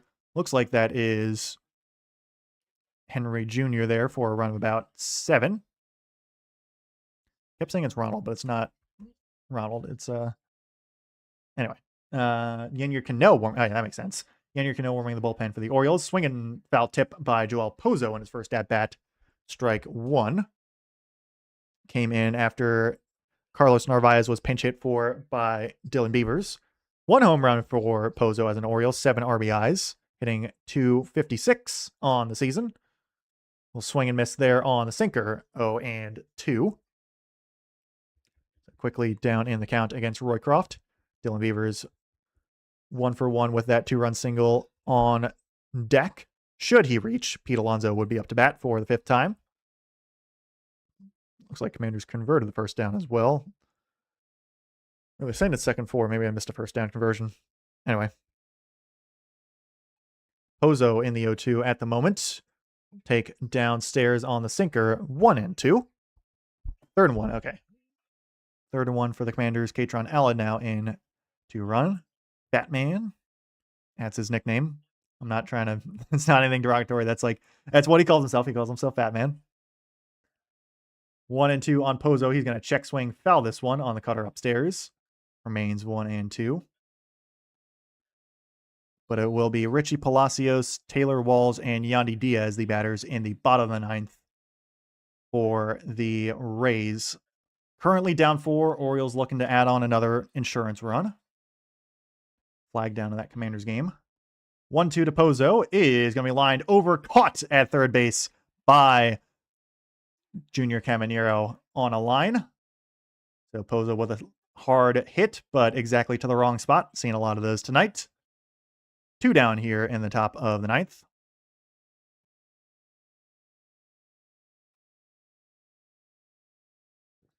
Face mask on the Dolphins gives the Commanders an automatic first down. So Dylan Beavers with that crucial 2-run single 2 innings ago. Now to bat for a second time. We'll ground this one over to off the glove, caught by Taylor Walls, but so it's off the glove of Junior Caminero, bounces right back to Taylor Walls, but he has no chance. So that is an infield single. Don't know if they're going to count that as an error or not, but Dylan Beavers reaches base no matter what. Brings up Pete Alonso with the chance to do some more damage. Would have been a tough play for Caminero, but it kind of had it in his glove. And it is either an infield single or an error, one of the two. Scored a hit at the moment, so Dylan Beavers goes 2 for 2. Maybe they change that later, but I think they'll probably keep that as a hit. So good work there for Beavers. Alonso takes a sinker right in the middle of the zone for strike 1. 1 for 4 on the night for Alonso. Reached on a fielder's choice last time he was up, but has struck out swinging twice, also singled. Be nice for another Alonso knock. Really blow this game open. Make it 8-2. That'll be fun. Takes outside on the 4-seamer there. 1-1. Legal substitution on the Commanders there. 2:44 left to go there. So that game's probably going to end at this rate before the this game, the Orioles Rays game. They're just going to run the clock out at this point. My guess. I don't know. Well, they'll end kind of around the same time, pretty much. Throw to first base is not in time. Does check the runner there. Dylan Beavers gets back. 33 pitches for Chris Roycroft at the moment in relief in this bullpen game for the Rays. Orioles doing a good job with runners in scoring position tonight. Don't know the specific numbers, but they've done overall well. Only left 3 on base at the moment. Alonso will line this one over into right field. That is down for a base hit in front of Valade. Dylan Beavers is going to get all the way over to third base. Runners at the corners now, 2 outs. Pete Alonso picks up his second hit of the night. Jackson Holliday will come up to bat. He's 1 for 4 at the moment. Knock here would get the Orioles their 7th run. But Alonso goes opposite on the line shot.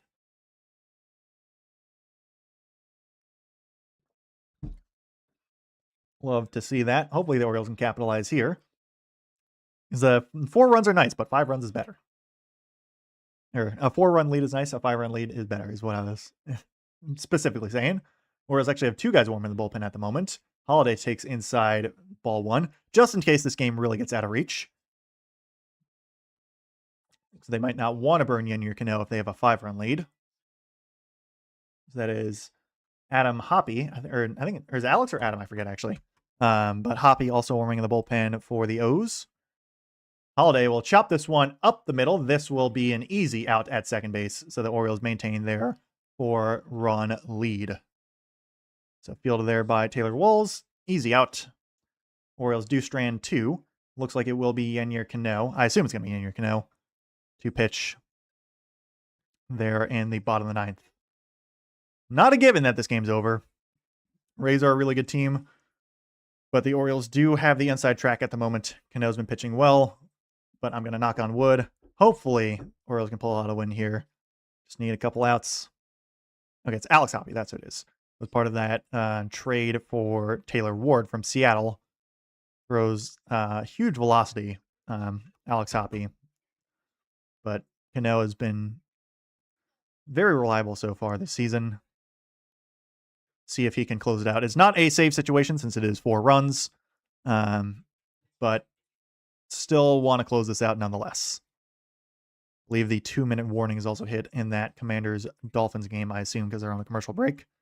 That's my guess at the moment. The Commanders play the Eagles, I believe, for their first game of the season. Hopefully the Commanders put up like 70 on the Eagles. I would love that. Just want to destroy those guys. I hate the Eagles so much. But yeah. For the Orioles, they play 4 against the Rays in Tropicana Field. And then they, I believe, still play away. I know they play New York, the Yankees after this. I just don't know if it's home or away. But then after that, it'll be 3 more against the Rays at home. So I'll have 2 streams in a row of the Rays. But it's 10 in a row against the division. Actually, I'm looking at it. It's at home. The Masson was reading my mind. They're showing the schedule ahead, and it's going to be at home against the Yankees. So I guess it would make sense because it's already a 10-game road trip after 6 at Texas and Minnesota, then 4 at Tampa Bay. Then they go home 3 against the Yankees, 3 against Tampa Bay. But a big long stretch here for the Orioles. Need to win a lot of these if they have any chance of getting back in playoff contention. And they're still not out of it. They're not in it at the moment, but they're not out of it. Still a month and a half left to go. Ahead at the moment. 3 outs to go. Richie Palacios 1 for 3, going up against Yennier Cano. First pitch is a little inside on the sinker, ball 1. Cano, 52 games so far, 1.99 ERA, 40 2/3 innings pitched, 0.93 whip, opponents hitting 193 off of him, 8.2 strikeouts per 9, 2.0 walks per 9, 1 home run given up, throws strike 1 on the splitter there to Palacios, batting from the left side. Big run there for the Commanders to get a first down on a 3rd and 6. Looks like that was Katron Allen who did it.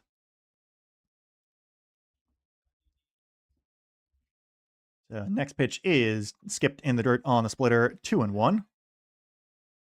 So sinker, splitter, sweeper, 4-seamer, and slider for Cano. Sinker is his most used pitch. The throws the splitter a lot as well to lefties. Palacios is a lefty. Won't really see too many of the other 3 pitches. Primarily that's sinker and splitter. There is a sinker that is lined over into left field for a base hit by Palacios. No one shaded in that area for the Orioles defense. So sharp single there for Palacios. He is 2 for 4. Taylor Walls, the 9-hitter, will be up to bat. Looks like that was a sinker that just barely got covered a little bit. Henderson was shaded behind the bag at second. Had he been in the standard spot at short, probably could have made a play. But 'twas not meant to be. Palacios goes opposite there.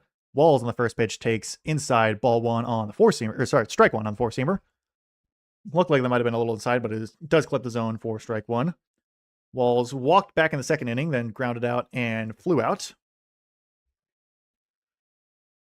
Takes down and in on the sinker there, 1-1. That one did miss a little bit. Looks like the Commanders game is going to end. 20-7 victory for Washington. So I'm going to turn that one off.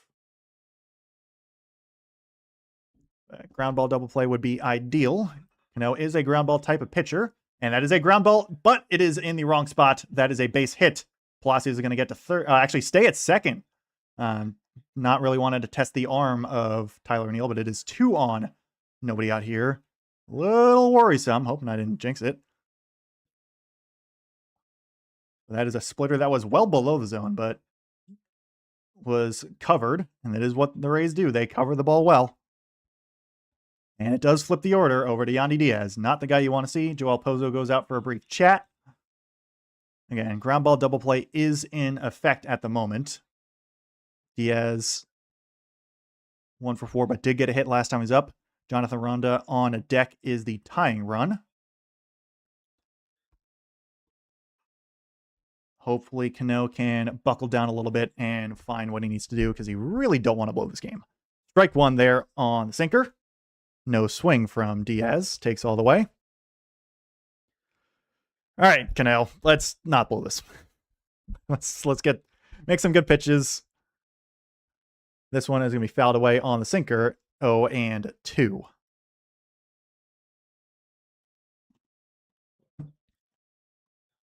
So barring a triple play, we will see Jonathan Aranda no matter what. It's just a question of what will the situation be. The 0-2 to Yandy Diaz is down in the dirt, blocked by Joel Pozo, 1-2. No advance on the runners. But Palacios on second, Walls on first. Some decent speed from both those guys. Diaz not exactly a speedy guy, but does have a very good bat. Up and in. Actually, it might have hit the knob there on the bat. So Orioles catch a brief break there because that probably would have been hit by pitch, but is instead off the end of the bat. So it is still just 1-2. Sinker that just got well up out of the hands. Actually, not even off the knob of the bat, was not quite up and in as I thought, but did still a foul ball. Time called, I believe, by someone. I think. I assume so. Yandy Diaz career versus Yennier Cano, 3 for 8, a double, and 2 strikeouts. That's what they're showing right now. Pretty good average, actually. That is a wild pitch sweeper that gets out of the glove of Joel Pozo, so that advances the runners. Double play is no longer in effect. Everything's going wrong if the Orioles here in the bottom of the ninth. Everything's going wrong. So single now can potentially score 2 runs. Sweeper that just swept too hard. Pozo was not able to field it. Drew French looking like he's getting ready to go out and have a chat with Cano soon.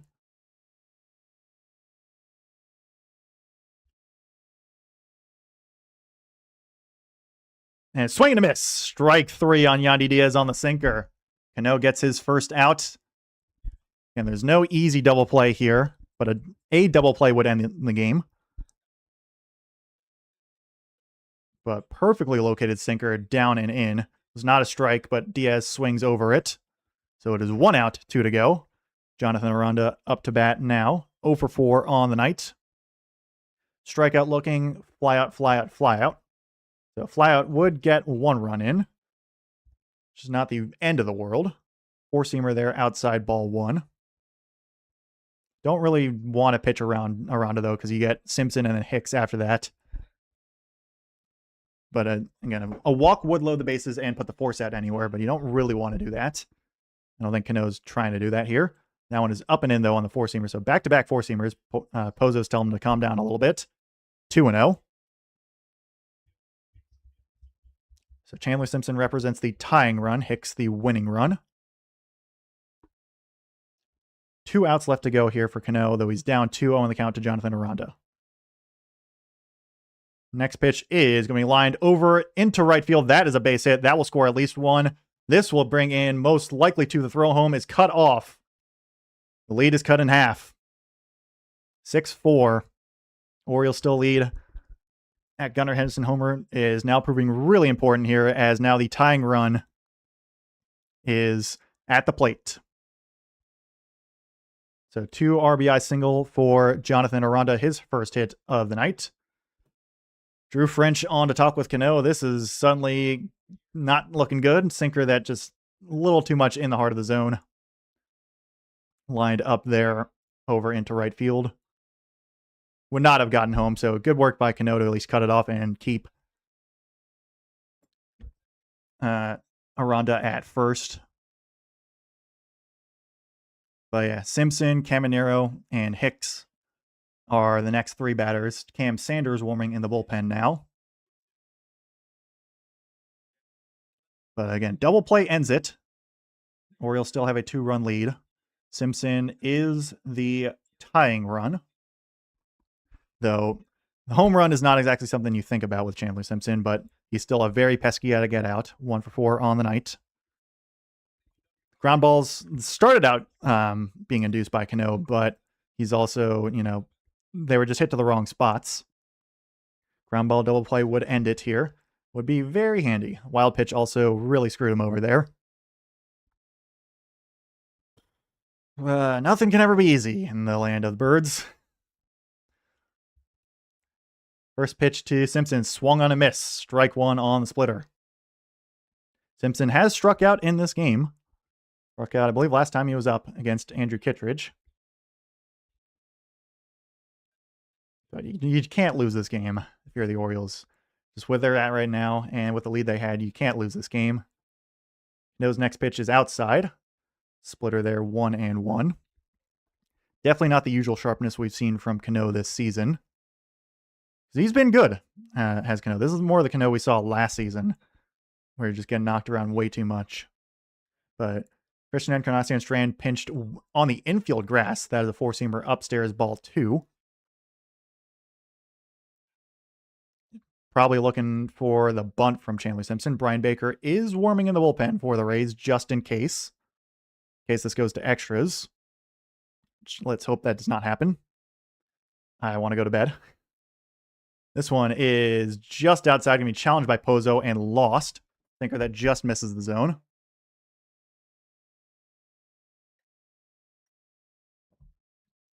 Just a little outside. So Orioles do still have one challenge remaining in 1.2 inches outside. 3-1, though, is the count. Walk would bring up the winning run in Junior Caminero, which is the last thing you want to see. 3-1 is inside, ball 4. Oh my goodness. Like, you gotta... My goodness, this is just terrible.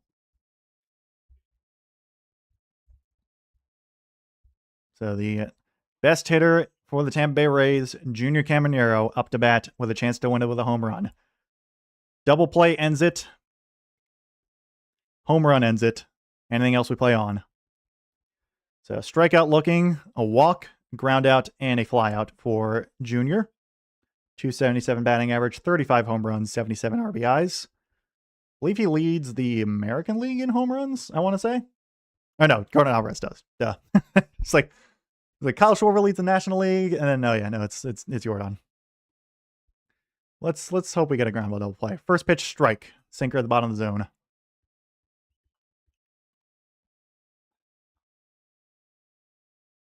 So Jorge Mateo, who just got picked up, is the pinch runner at second. Pinch runs for Jonathan Aranda.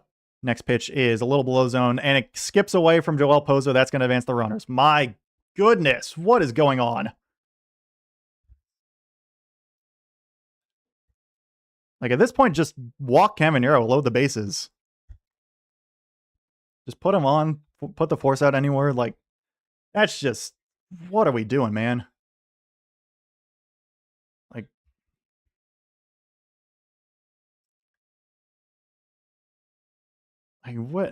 what is happening? This is just embarrassing. Even if they win this is still embarrassing. Next pitch is going to be grounded over to third base. This will drive in 1 run, but it will get out number 2. So Jorge Mateo gets home. It's 6-5. So the tying run is still at second. Liam Hicks now on to bat is the winning run. Orioles at least get an out there. Had that wild pitch not happen, that would have been the game-ending double play.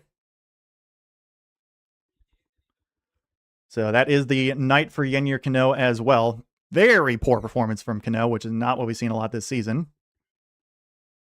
Cam Sanders is the new pitcher for the Orioles. Oh my God, why? That sucks, man.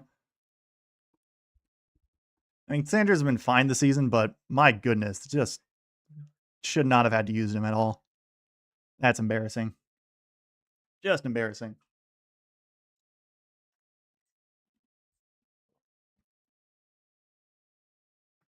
I don't know if you want to like do you automatically walk Hicks? Who's up to bat after Hicks?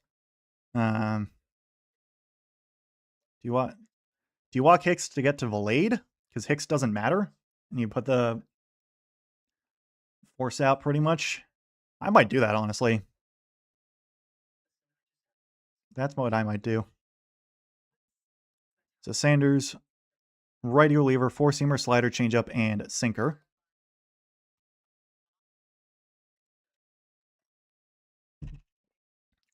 Because Hicks is a very good hitter. I don't really know if I want to pitch to him with the tying run at second. Orioles have nearly blown this game. Already given up 3 runs here in the bottom of the 9th. Oh my goodness, that was not good. Just need a nice little pop up into foul territory. Get it out. Get out of the game. Just be happy with the offense tonight. But, oh my god. Because now you start to think about that runner in the top of the 9th on third base that you couldn't get home. Cam Sanders, 13 games pitched, 1 for 1 in save opportunities, ERA 6.91, 14.1 innings pitched, 1.67 whip, opponents hitting 250 off him, 10.7 strikeouts per 9, 6.3 walks per 9, 1 home run given up. And yeah, four-seamer, slider, changeup, and sinker, primarily four-seamer and slider, especially to righties. Yeah, I think you should you should walk Hicks here. I think that, yeah, they have. Good. They did the smart thing. So it brings up Ryan Valade, who walked in his first at-bat after coming in as a defensive substitution. So the force out is at third. He knocks it high in the air, but doesn't look like it's deep enough. Called on. Oh, who's going to get it? Who's going to get it? It is Leo Taveras in center. Okay, thank God. Okay, we're good. We can exhale. Woo, we're good. I got worried there because the ball was not far enough, but then there's like Taveras and Beavers were talking to each other, but they get it done. It was not an easy 9th inning, but the Orioles win. Should not have been that close, but a 6-5 victory for the Orioles. They take game 1 in a 4-game series against Tampa Bay. Gunnar Henderson with the eventual game-winning 2-run home run. Gives them there. Cam Sanders gets 1 pitch, 1 out to end it. Yennier Cano gets taken off the hook. My goodness, that was stressful. Should not have been stressful, but it was stressful. But hey, Orioles win. We like that. Dylan Beavers with a clutch 2-run single as well. Orioles get to 58 and 63. And they should be 59 and 63, I think, actually. I believe that's the case. So, hey, it's a win. I'll take it. Should not have been that close, but it's a win.